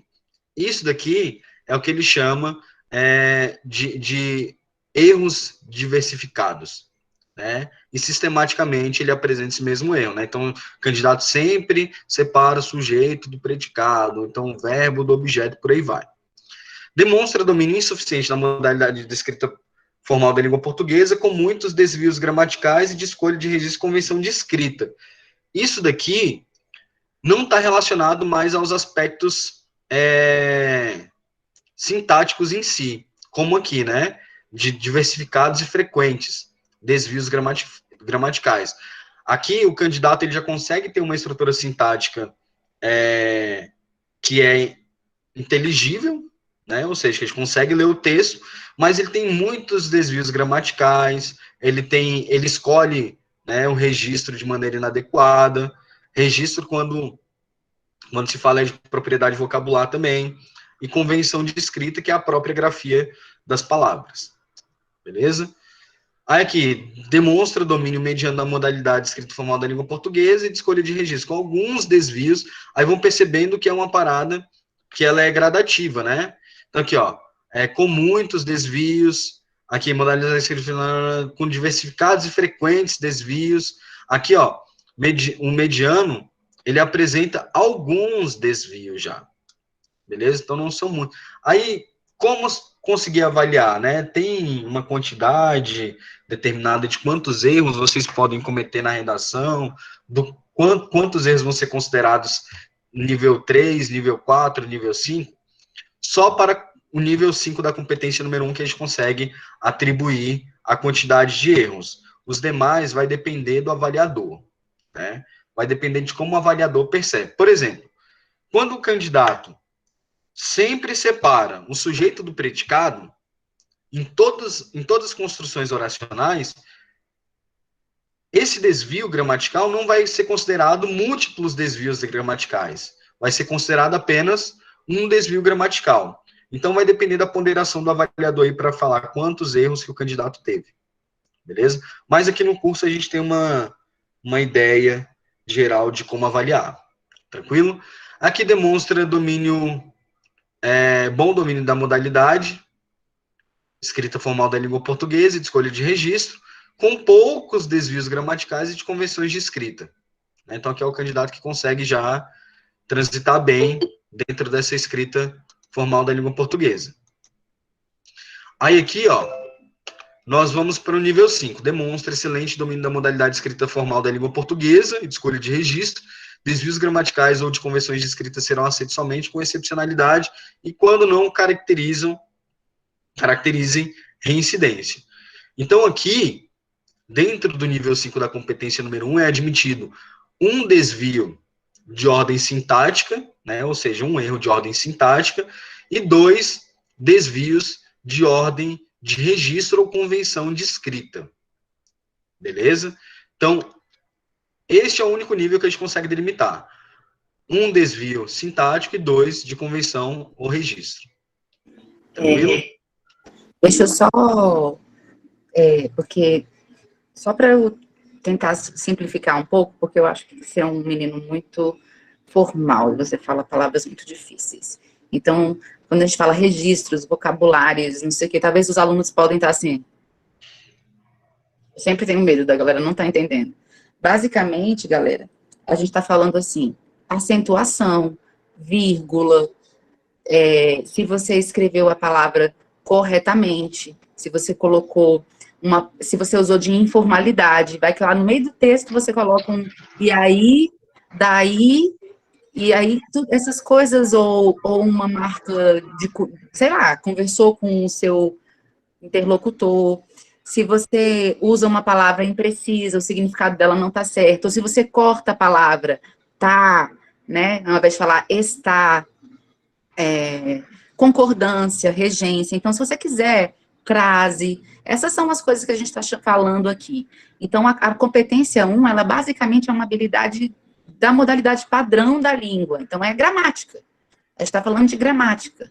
E talvez esse seja, para vocês, um pesadelo. Assim, a maioria das pessoas dos meus alunos, eles falam assim, professora, eu nunca vou entender vírgula, eu não entendo. A pessoa nem consegue relacionar a aula de gramática à aula de redação. Eu sinto esse limbo aí entre essas duas habilidades. E o conselho que eu tenho para vocês é que, quando você está nessa altura da sua vida acadêmica, e você ainda comete muitos desvios dessa natureza, se você se sente inseguro quanto à pontuação, quanto à regência, quanto pronome, eu acho que você se estressar em cima de uma gramática é pouco produtivo. Eu acho, Suzana. Não sei, acho que o Rairi é um professor muito do gramática, ele é um linguista. Eu penso que a melhor coisa que vocês podem fazer é ler muito. Ler muito, muito materiais bons, sabe? Por quê? Porque você vai apreender a estrutura de uma forma um pouco mais natural, né? E estudar os casos específicos de gramática que você não domina. Se você não tem ideia de como é crase, meu amor, estude crase. Vai lá naquele conteúdo específico. Se você ainda não entendeu como pontua um texto, como é que faz vírgula, onde que põe o vírgula, por que eu ponho aquela vírgula, vai lá atrás disso. Então, tem algumas palavrinhas que vocês devem buscar o conteúdo que é fácil de você aprender em pouco tempo, ou que é fácil de você sanar essas dúvidas, né? Então, regência, crase, colocação pronominal, acentuação, né? Separação silábica, minha gente. O povo chega no fim da linha, não consegue translinear. A pessoa vai escrever apartamento, aí ela escreve AP e embaixo, artamento. É sério, isso acontece muito. E é muito ruim quando um aluno perde ponto numa habilidade muito básica.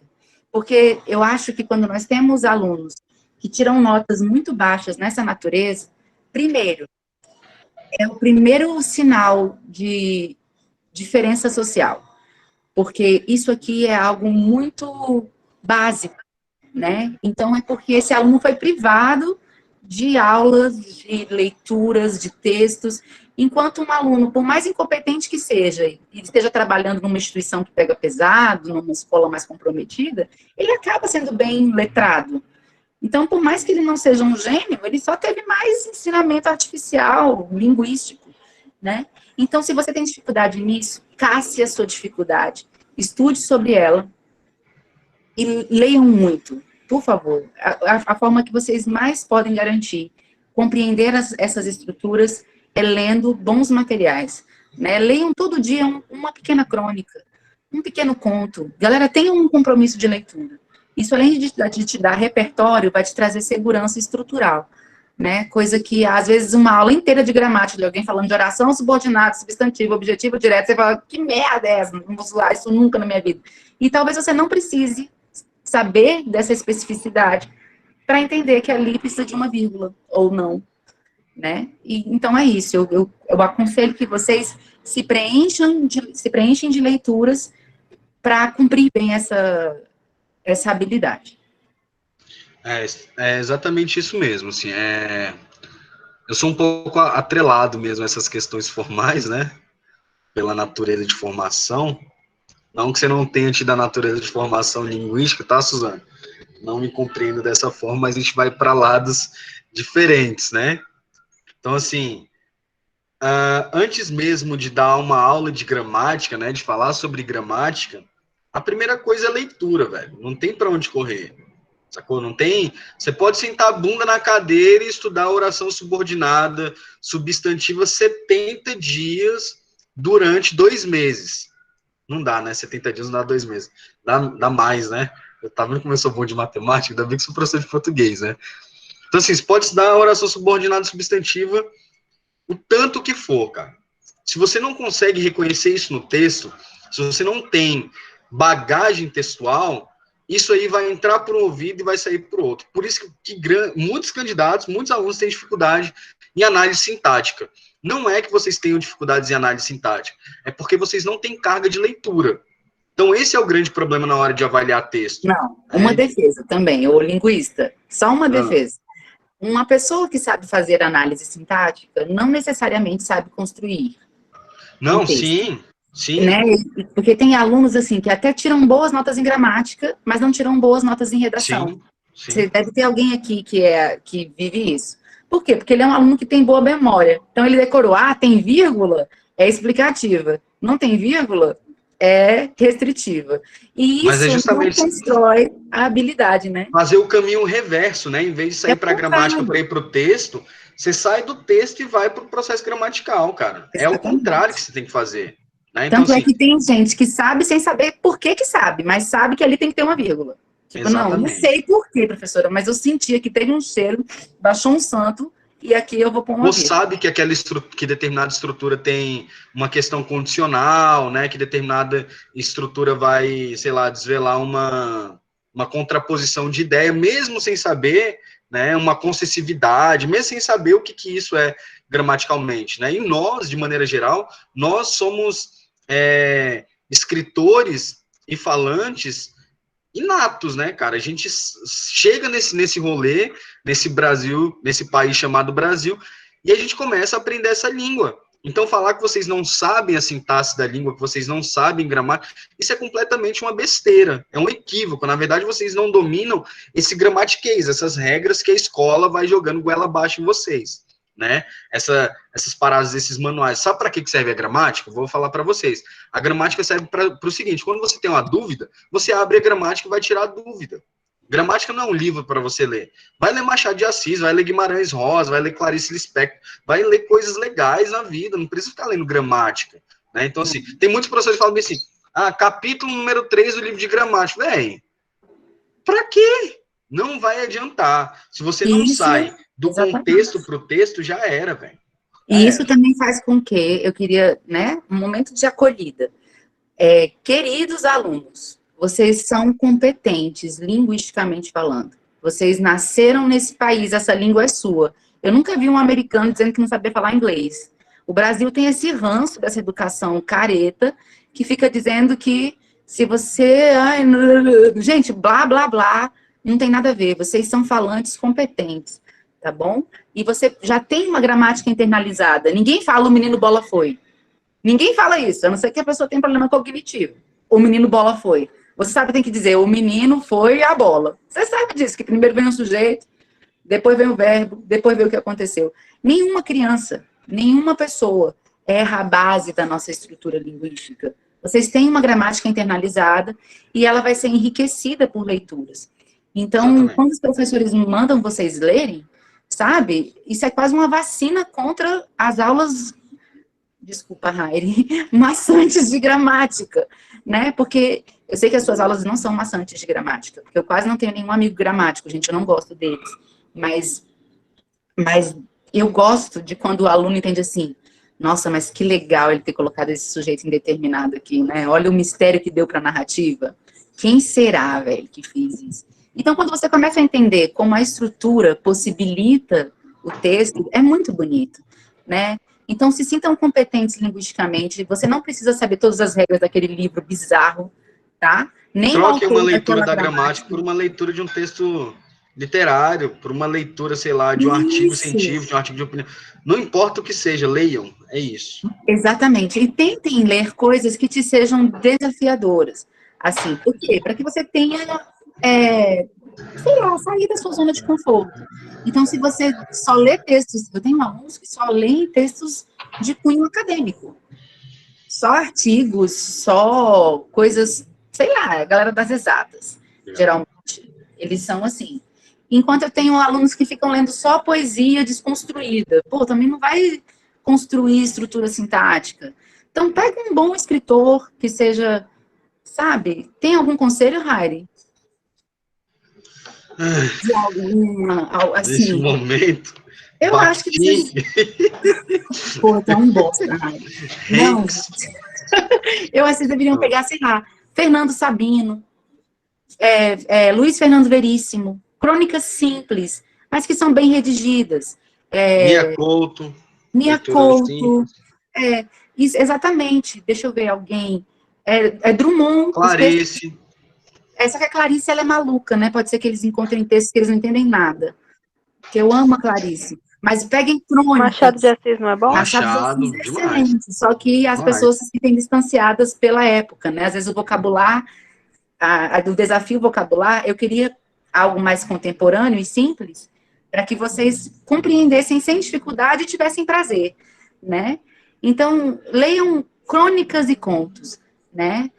Machado é excelente. Se você achar a palavra, leiam com auxílio de dicionários, leiam marcando as palavras que vocês não conhecem, né? Entenda que a leitura ela é trabalho, ela é suor, é uma conversa. Se você não estiver conversando com a pessoa, se você abre um livro e não conversa com o livro, é que nem você está num jantar com alguém mexendo no seu celular, entendeu? Você não está ali de verdade. Então, pensa assim, tem alguém falando aqui nessa página. Deixa eu ouvir o que essa pessoa está dizendo. Então, tenham compromisso e leiam. É isso que eu queria dizer. Aquele papo chato de professor mandando ler, né? Mas não tem para onde correr. Não tem o que ser feito. É leitura. Aí, quando você cansar de ler, você lê mais um pouco. Né? Então, é assim. É igual... Falo assim, professor, a estrutura da dissertação argumentativa do Enem é difícil, né? Aquela parada dos conectores intraparagrafais, interparagrafais. Sabe como é que vocês vão assimilar essa estrutura do texto dissertativo argumentativo do Enem? Lendo boas redações do Enem. Né? Então, leiam, esse galera, as redações nota 1000. Primeiro dever de casa de vocês. Pegar redações nota 1000 do Enem para leitura. Aquelas redações ensinam vocês a perceberem a estrutura do texto. Eu vou mandar para eles 2 links agora lá no nosso grupo, Raile, com modelos em PDF, tá? De notas. Beleza. Então, assim, não tem como você assimilar uma estrutura sem que você tenha contato com essa estrutura. Né? Então, um bom jornalista, ele vai ler o quê? Bons textos jornalísticos. Né? Um bom, sei lá, eu estudo muito essa questão da linguística, né? Principalmente da linguística textual. Para eu fazer boas análises de texto, eu vou ter que ler o quê? Autores que falam sobre linguística de texto. Então, assim, vocês vão fazer o Enem agora e querem escrever um bom texto, primeira dica, leiam boas redações do Enem. Peguem as redações nota 1000 lá e vão ler. Basicamente é isso. Beleza? Vou mandar, Jean, vou pedir para a Susana colocar para vocês aí alguns autores com a leitura, para leitura, beleza? Aí aqui, ó, tem a competência número 1, essa aqui é a folha que é utilizada, né? Na verdade, a grade de correção por Enem, e a cada encontro nós vamos falar. Hoje nós falamos essa competência número 1, e agora, para finalizar a nossa aula, vou falar aqui para vocês sobre as situações que levam a nota 0 e mostrar alguns textos para vocês do Enem que levaram nota 0 por não atenderem alguns dos comandos. Beleza? Então, aqui, atender a proposta solicitada e possuir estrutura textual que não seja estrutura dissertativa argumentativa, configurar fuga ao tema no atendimento à estrutura dissertativa argumentativa. Significando o quê? Candidato que pega o texto do Enem lá, em vez de fazer um texto dissertativo argumentativo, faz um processo narrativo, conta uma história. Por exemplo, quando o tema foi intolerância religiosa, era para você falar sobre a questão da intolerância religiosa no Brasil. Teve candidato que fez, sabe o quê? Foi contar uma história que ele já tinha vivido. Isso é legal? Isso é válido? É válido como repertório de mundo, né? Como colocar o sujeito dentro do texto, mas tem que saber utilizar isso. Então o candidato falou bem assim, legal, eu tenho uma história para contar sobre isso. Lá na igreja que eu frequento, aconteceu uma situação assim, assim, assim, por isso. Percebam que ele não trouxe o processo argumentativo, ele contou uma história. Então isso aqui é considerado não atendimento à estrutura dissertativa argumentativa. Beleza? Não apresente texto escrito na folha de redação, ou seja, o candidato que entrega a folha em branco, apresente até 7 linhas, menos de 7 linhas é configurado como texto insuficiente. A redação que apresentar cópia dos textos motivadores. Aí vem uma outra questão. Quando tem a proposta de redação e os textos motivadores, não é proibido que vocês utilizem aquele texto lá como base de dados. Beleza? O que é proibido é você pegar trechos completos, trechos integrais dos textos motivadores e colocar na redação. Por exemplo, dentro dos textos motivadores tem um gráfico que traz um dado importante, você pode interpretar esses dados para colocar na redação? Pode, deve, excelente, até porque nós não temos domínio de todos os conhecimentos que o Enem vai colocar. Por exemplo, controle de dados na internet. Quando saiu esse tema, eu não fazia a mínima ideia que era, mas lendo os textos motivadores, eu consegui colocar algumas coisas ali, consegui fazer a redação ser um pouco mais eficiente, beleza? Então, quando você pega um texto e copia para a sua folha de redação, isso é considerado cópia, e essa parte do texto é desconsiderado. Apresente impropérios, desenhos e outras formas propositais de anulação, né? Isso aqui acontece muito. O candidato está lá no tédio infernal da prova, pega a folha de redação e começa a fazer rabisquinho na folha de... Vocês fazem isso na escola, né? Direto eu pego folha de redação. Agora os alunos estão mais perto, eles não estão fazendo mais isso comigo, não. Mas antes eu pegava a folha, tinha coração, pensando no crush, ou então na crush, aí botava um coração. Ou então tava triste, botava um bonequinho com a cara para baixo. Sei lá, fazia jogo da velha na redação. Então, galera, se você fizer isso aí numa prova do Enem, você vai ter a prova zerada, porque significa que o candidato quer se identificar, beleza? Na folha de redação. Não escrevam fora do lugar apropriado para escrita, porque o texto também é desconsiderado. Não coloquem o nome dentro da folha de redação, porque senão a sua redação será zerada, né? Aí aqui, outra parte que rola. Apresente parte do texto deliberadamente desconectada com o tema proposto configurar anulado. Candidato, o tema é intolerância religiosa.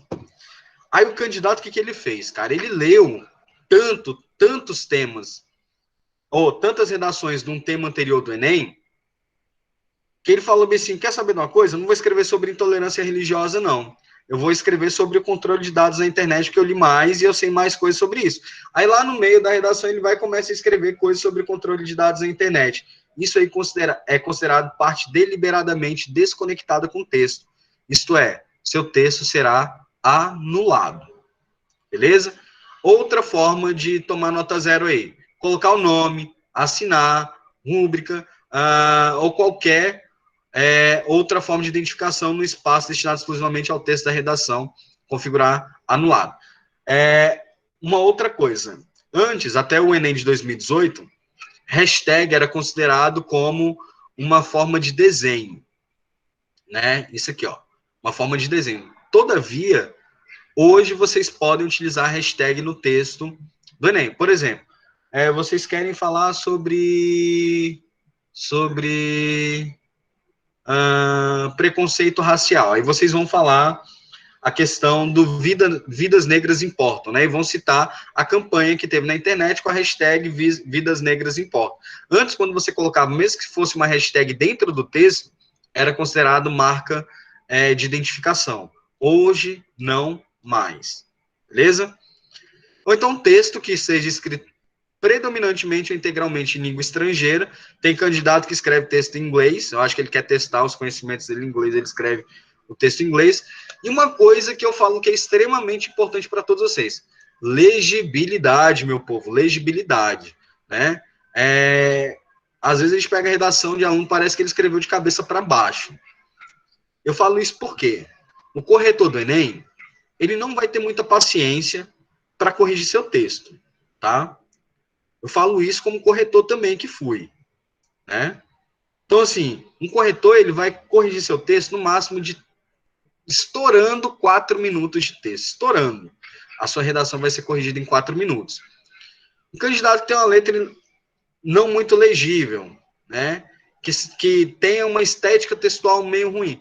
O corretor, ele não vai passar muito tempo no seu texto, apesar de ser orientado para os corretores que eles devem fazer a leitura integral do texto, o corretor não lê. Beleza? Então, cuidado com a legibilidade do texto. Tá. Beleza, agora eu vou mostrar aqui rapidão alguns textos para vocês verem o que rola. Candidato, aqui é o texto em branco. Esse aqui não carregou, né? Acho que isso aqui é texto em branco também. Deixa eu apertar aqui. Tá. Texto insuficiente. Candidato escreve menos que 7 linhas. Beleza? Redação zerada. Ou então o candidato anula propositalmente. Quando vocês passam um traço na palavra, significa que vocês querem retirá-lo do texto. O candidato escreveu aqui 7 linhas, mas ele riscou todas as palavras. Logo, ele não escreveu nenhuma linha. Aí tá. Identificação, ó. Candidato circulando os números na folha de redação. Né? É uma forma de identificação. Então, essa prova aqui também foi zerada, que são as formas elementares de anulação. Candidato assinou a redação, terminou o texto e assinou a redação. Outra coisa também que acontece, candidato fala assim, pô, avaliador, corrige minha redação com carinho. Gente, tem isso, acontece. Também é prova zerada. Aqui, assinatura também, forma de identificação. Aqui, ó. Franco da Rocha, 4 de novembro de 2008, São Paulo, e assinatura. Não, texto do Enem, não quero saber de onde você é, nem o dia que você escreveu, até porque a prova vai ser aplicada na mesma data, então não precisa você colocar isso, tá? Iniciais.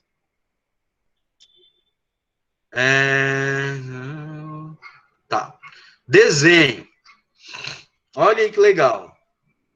O candidato está entediado na hora da prova, está apaixonado, né? Está esperando o horário passar para poder ir embora. Fez até a foto aqui, ó. Dentro da folha de redação. Vocês acham que não acontece? Isso aqui é foto de uma redação de verdade, tá, minha gente? Desenho. Aqui, ó. Viva a era digital. Botou 2 bonequinhos. Não, não precisa, tá? Aqui, ó. Sinaizinhos de internet. Emoticons, né? Tá aí. O infinito. O cara tava numa crise existencial e decidiu colocar o símbolo do infinito ali. Né? Lembrando do Guimarães Rosa, né? Grande Sertão Veredas. Última página tem o símbolo do infinito. Nuvenzinhas. A galera aí da... Como é que é aquela moda de ficar escrevendo bonito? Lettering, né? Galera do lettering, ó, não façam isso, tá? Não desenhem as letras. Usou espaço para terminar uma conta que não deu lá na folha.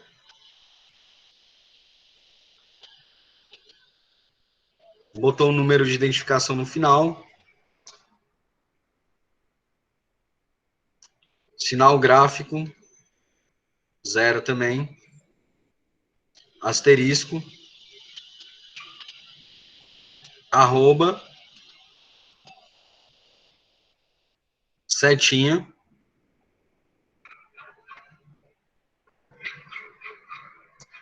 Aí aqui... Tá, isso aqui é o quê? Deixa eu ver aqui o que mais tem. Anulação proposital, quando o aluno coloca um X e rasura o texto inteiro. Mesma coisa que aconteceu lá nos primeiros. Acho que são basicamente essas formas aí. Né? Recesso em andamento. Isso aqui é o aluno. Recurso explícito de escrever a redação. Quando o aluno não quer escrever, ele vai escrever qualquer coisa para preencher o espaço. Pode ver que ele até paragrafa, né? Mostra a delimitação aqui de parágrafo, mas não escreve absolutamente nada. E para finalizar, aproveitando que a gente viu esse texto aqui, do recesso em andamento, teve um tema de redação aqui da UNB, Suzana, não sei se você lembra, que era sobre o desperdício de água, né? Aí, a proposta de redação não trazia um comando muito específico, né? E era para o candidato falar sobre o desperdício de água. O candidato escreveu pique, pique, pique, pique, pique durante a folha inteira, e no último parágrafo, a última palavra, ele falou bem assim, e acabou. E botou um ponto final. Genial, né? É genial. Eu teria dado 10 para esse candidato, sem sombra de dúvida. Teria dado 10 murros na cara dele. Não, foi legal, foi legal. É engraçado que também teve uma... Só para finalizar aqui nossa aula, uma outra história, teve uma tese de doutorado, eu não sei de qual instituição foi, mas foi nos Estados Unidos, que um professor de filosofia colocou uma cadeira em cima da mesa, e pediu para que os alunos escrevessem, né, uma parada argumentativa, comprovando que a cadeira não estava em cima da mesa, né, que aquela cadeira que ele tinha colocado em cima da mesa não existia. Os alunos tinham que escrever uma tese sobre aquilo dali. Aí teve um candidato que simplificou tudo e entregou para o professor. Ele só escreveu na folha assim, que cadeira? E entregou para o professor. E foi eleito o melhor texto de todos. Né? Tailândia, a gente falou sobre essa redação do miojo mais cedo. Mas esse negócio da tese foi muito legal, assim, né? Essa discussão de, pô, que cadeira que tá aí? Então, processo argumentativo melhor que esse, impossível. Né? Então, vamos para o nível de abstração, o candidato conseguiu ir.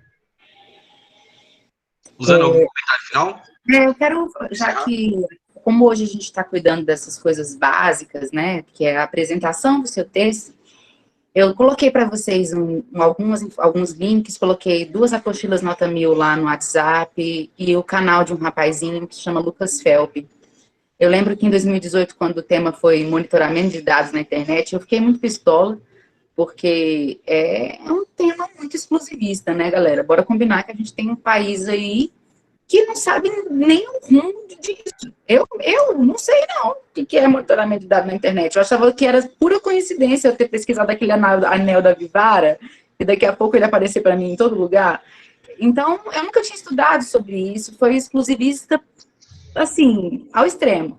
E eu fiquei esperando ver quem é que seria os nota 1000, né? E é claro que eu encontrei um moleque branco, transparente, né, assim, de formação escolar super exclusivista, que é um nota 1000, e eu fiquei, tinha que ser algum nerd estranho para tirar essa nota 1000. Fiquei brava, fui atrás dele e descobri o canal dele, e ele é um fofo, ele é um amor de pessoa, e assim, ele dizendo que a proposta de intervenção dele para o mundo era compartilhar esse conhecimento, e eu coloquei o canal dele lá para vocês conhecerem, e, enfim, ele tenta explicar de forma muito simples como ele construiu a redação dele, né? E uma das coisas que vocês precisam saber, que é básico, que o Harry falou aí, um corretor de redação fica muito cansado, galera. É uma correção digital, sabe? Quando você pega um texto, só dele não tá horrível, a gente já respira muito bem. Se você não tem uma boa caligrafia cursiva, saiba que você pode sim escrever em letra de máquina, não tem problema, em letra, como é o nome? Garrafal, né? Desde que você distingue maiúscula de minúscula, tá ótimo. Então, se você tem uma letra que é ilegível na cursiva, dane-se a cursiva. Comece a treinar seu texto com letra de máquina, ok? Pense muito bem, aquelas 30 linhas são um espaço muito restrito para todas as suas ideias. Cada linha vale muito, né? Ocupem o espaço inteiro, padronize a distância de parágrafo, dê uma distância adequada entre as palavras, torne o seu texto agradável aos olhos. Vocês vão ver lá no canal do Lucas Felp, que ele não só colocou as redações digitadas, nota 1000, como os espelhos com as letras das pessoas. Quando você olha para a redação do menino, você já se apaixona de ver. Você fala assim, não, é um texto que eu leria. Não sei se vocês sabem, mas acima da linha que você escreve, tem que ter um espaço em branco. Por quê? Porque quando você desenhar, se você escrever um P nessa linha, e embaixo você escrever um T e juntar essas duas pernas, pronto, poluiu o seu texto. Tem que ter distância entre... Vocês não fizeram aqueles caderninhos de caligrafia à toa. Sabe aquelas tia chata, tia carochinha?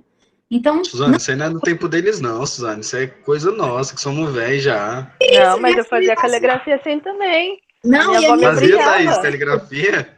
Fazia, minha avó me obrigava. Outra- Só que eu ainda prefiro aquelas letras engarrafadas, porque a minha letra de mão é horrível. Eu acho que a pessoa tem que ter essa... E também, gente, não existe mais esse negócio de... misturou letra, usou cursiva, misturou... Não tem isso. Não tem que ser bonita, tem que ser legível, tem que estar claro, tem que ter boa distância entre elas. Tem aluno, cara, que ele sofre de efeito sanfona. Ele coloca no começo uma letra bem grandona, aí vai chegando, vai ficando apertadinho, porque não cabe mais as ideias dele, aí o texto vai ficando assim, você fica, meu Deus do céu, o que é que aconteceu com esse ser humano? Então, programem-se esteticamente para o seu texto, sabe? Vocês têm 30 linhas para 4 parágrafos. Vamos pensar isso. você tem 30 linhas para 4 parágrafos. Então, Cada linha vale 33 pontos da redação do Enem. Eu fiz o cálculo aqui. gente, a linha é muito importante, a margem é muito importante. Você não ficou no jardim de infância fazendo aquela margenzinha de canetinha, entendeu? Para que o seu caderno fosse bonito, retardado. Você fez aquilo para você saber que você não pode ultrapassar o espaço do parágrafo. Então, gente, mas vou falar uma coisa para vocês. A importante. caligrafia é um problema genético. Então, assim, o caderno de caligrafia ele só ajuda. Mas depois, se você não pratica, sua letra volta a ficar horrorosa. Isso é genético mesmo. É genético. É mesmo, é Aí, por isso genético. eu tenho a letra feia. O Rai, ele tem uma letra horrível. Horrível. Não é tão Coitado. horrível. Yasmin, minha letra é tão feia assim, igual ela tá falando, Só Yasmin? fazer aula com ele. E aí, Yasmin? É verdade? É triste, gente. É horrível. É horrível. Ele dá aula em Libras. Se você não tiver ouvido o que ele falou, o quadro dele é horrível. Horrível. Ai, ai. Mas sabe qual é a vantagem de ter um professor com a letra feia? Que quase não escreve no quadro, eu só falo, porque minha letra é muito feia, então eu fico falando, velho. Então E se, vocês melhor, não, né? se vocês querem ter uma vida melhor para vocês do que se tornar professores, tenham boas letras. Mas o bom de tudo, eu fiz muita caligrafia na minha vida e parece que quanto mais a gente estuda, mais a letra fica feia. É. Hoje é proibido a gente dar caligrafia para os alunos, porque você está traumatizando a criança. Então, assim, você não pode mais dar caligrafia. Mas então, o meu conselho é, se vocês não têm uma boa apresentação textual, se esforcem para ter, porque isso é uma coisa muito simples.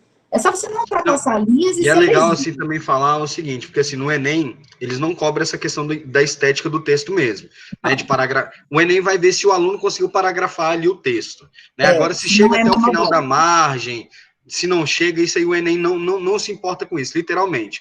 Mas, se vocês vão para outras bancas de vestibular, FUVEST, Unesp, UFO, galera da UFPR aí, essas bancas, elas vão cobrar essa parada da estética textual, assim como aqui na UNB. Aqui na UNB, um ponto de toda a redação do vestibular da UNB é só por estética textual, cara. Não, Rari, quando eu falo assim que cada linha importa e a estética textual é importante, porque se o aluno não tem essa noção, às vezes ele perde uma linha inteira por 2, 3 palavras, como o Jean falou. E não é que a linha vai ser considerada em branco, não é esse o problema. O problema é que você perdeu uma linha, imbecil. Se você tivesse colocado suas letras um pouco menores para aquela palavra caber dentro daquela linha, você teria uma linha a mais para escrever. Então, planeje bem a apresentação estética do seu texto. Hoje nós falamos só de coisas básicas.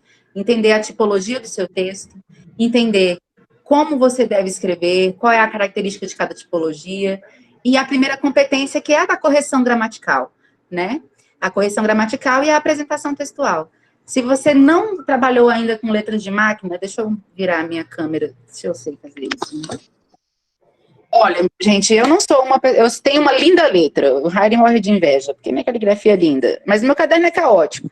E quando eu preciso de coisas mais claras, eu escrevo com letras garrafais, né? E isso ajuda muito. Às vezes, para uma pessoa, se eu fosse escrever do meu jeito, né, super linear numa redação, eu acho que eu não seria muito aceita. Mas se eu escrevo assim, olha como é mais claro para o meu leitor, é menos cansativo, né? Então, busquem uma maneira clara de escrever, né? Quando a gente escreve para a gente mesmo, não importa o jeito que você escreve, vira essas bagunças. Aqui, eu dobro uma folha no meio, estou totalmente desnorteada das ideias. Mas, quando eu vou escrever para alguém, aí eu busco clareza. Então, até quando eu mesma preciso de clareza. Olha como isso aqui, desde que você separe uma palavra da outra, desde que você separe maiúscula de minúscula, o que importa é clareza, né? É isso que importa. Então, por favor, caprichem nisso aí. Beleza. Edson, quer falar mais alguma coisa para finalizar hoje? Por exemplo, que você falou da UFPR aqui do Paraná, né? Por exemplo, as SETs estaduais aqui do Paraná, elas seguem sempre a mesma linha e elas cobram essa questão da estética do texto, né? Então tem que cuidar muito. A UFES também, aqui próximo, também cobra essa questão de estética do texto. A UniOeste, a Unicentro, a Unespar, então todas essas, as 7 estaduais do Paraná, então elas cobram, elas seguem sempre essa linha. Até o FPR, né, também cobra um pouco essa questão dessa linha da questão também da estética do texto. Então tem que cuidar muito na parte da produção textual, né, na parte que você vai produzir. Então eles cobram bastante isso. Legal. E, Rairi, queria fazer um compromisso com vocês de que todo dia eu vou postar pelo WhatsApp uma pequena crônica, que eu considero de uma leitura válida, tá? E eu coloquei lá, já separei alguns autores, e eu gostaria muito que vocês lessem esse gênero. Conto e crônica são gêneros fáceis de ler, são gêneros curtos, narrativos, e que vai ser bom para vocês. Então, todo dia eu vou colocar algum texto. Se você cumprir isso, você já tem uma leitura mínima e fica sempre como sugestão. Beleza. Então, senhoras e senhores, primeiramente agradecer a presença de todos vocês, professora Suzana, professor Edson, e cada um de vocês que se empenharam em estar aqui no sábado de manhã. É muito importante para a gente a presença de vocês, a atenção, a dedicação. Agradeço por toparem essa ideia, por fazerem parte dessa parada toda, né? Então é isso, né? Muito obrigado de verdade, de coração, estou muito feliz. Eu acho que vai render muita coisa boa para todos nós, tá? Fiquem bem, um bom final de semana para vocês, tá? Um sábado. Beijos. Obrigada, Edson. Obrigada, Rairi. Obrigada, amigos. Bom Fiquem bem, a descanso, gente se vê, tá bom? Beijo para vocês, se cuidem. Obrigada a vocês. Bom final Tchau. de semana. Obrigada, Tchau, gente. Foi ótimo. Tchau. Massa, Obrigada, obrigado. Edson.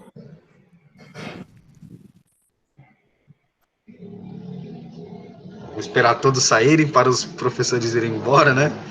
Os Né? professores esperando o aluno sair de sala para trancar a porta, né? Apagar a luz. O último que sair apaga a luz. E ver quem vai esquecer um estojo. Muito obrigado, Emanuele. Muito obrigado, de verdade. Obrigada, Manu. Obrigado. Edson, que bom ter você com a gente. A gente sempre aprende. Eu falo sempre assim que isso é bom a gente trocando ideias, porque a gente está sempre aprendendo. Tem coisas que a gente sabe, tem coisas que a gente não sabe, então a gente vai aprendendo, trocando. Nessa troca de ideias, a gente vai aprendendo. Vou atender o interfone que está tocando.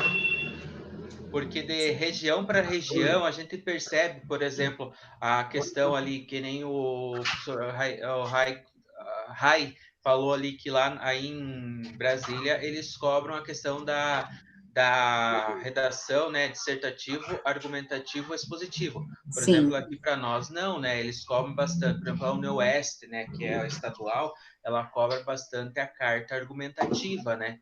Então ela propõe duas propostas, né? Então ela coloca bastante, ou até mesmo a crônica, né? Ou o conto, ela coloca. A última vez ela colocou a carta argumentativa e o conto de Clarice Lispector, A Felicidade Clandestina, para análise, né? Dos alunos. Uma resenha. Para fazer também a crítica. Então eles fazem isso. Legal. Eles, as estaduais aqui, elas não. Aqui elas estão algumas estaduais, elas estão adotando aquele modo diferente, elas estão adotando aquela questão do PSS, que é o processo simplificado que eles fazem. Por exemplo, você está no primeiro ano, você se inscreve, paga uma taxa mínima lá, você vai fazer a prova.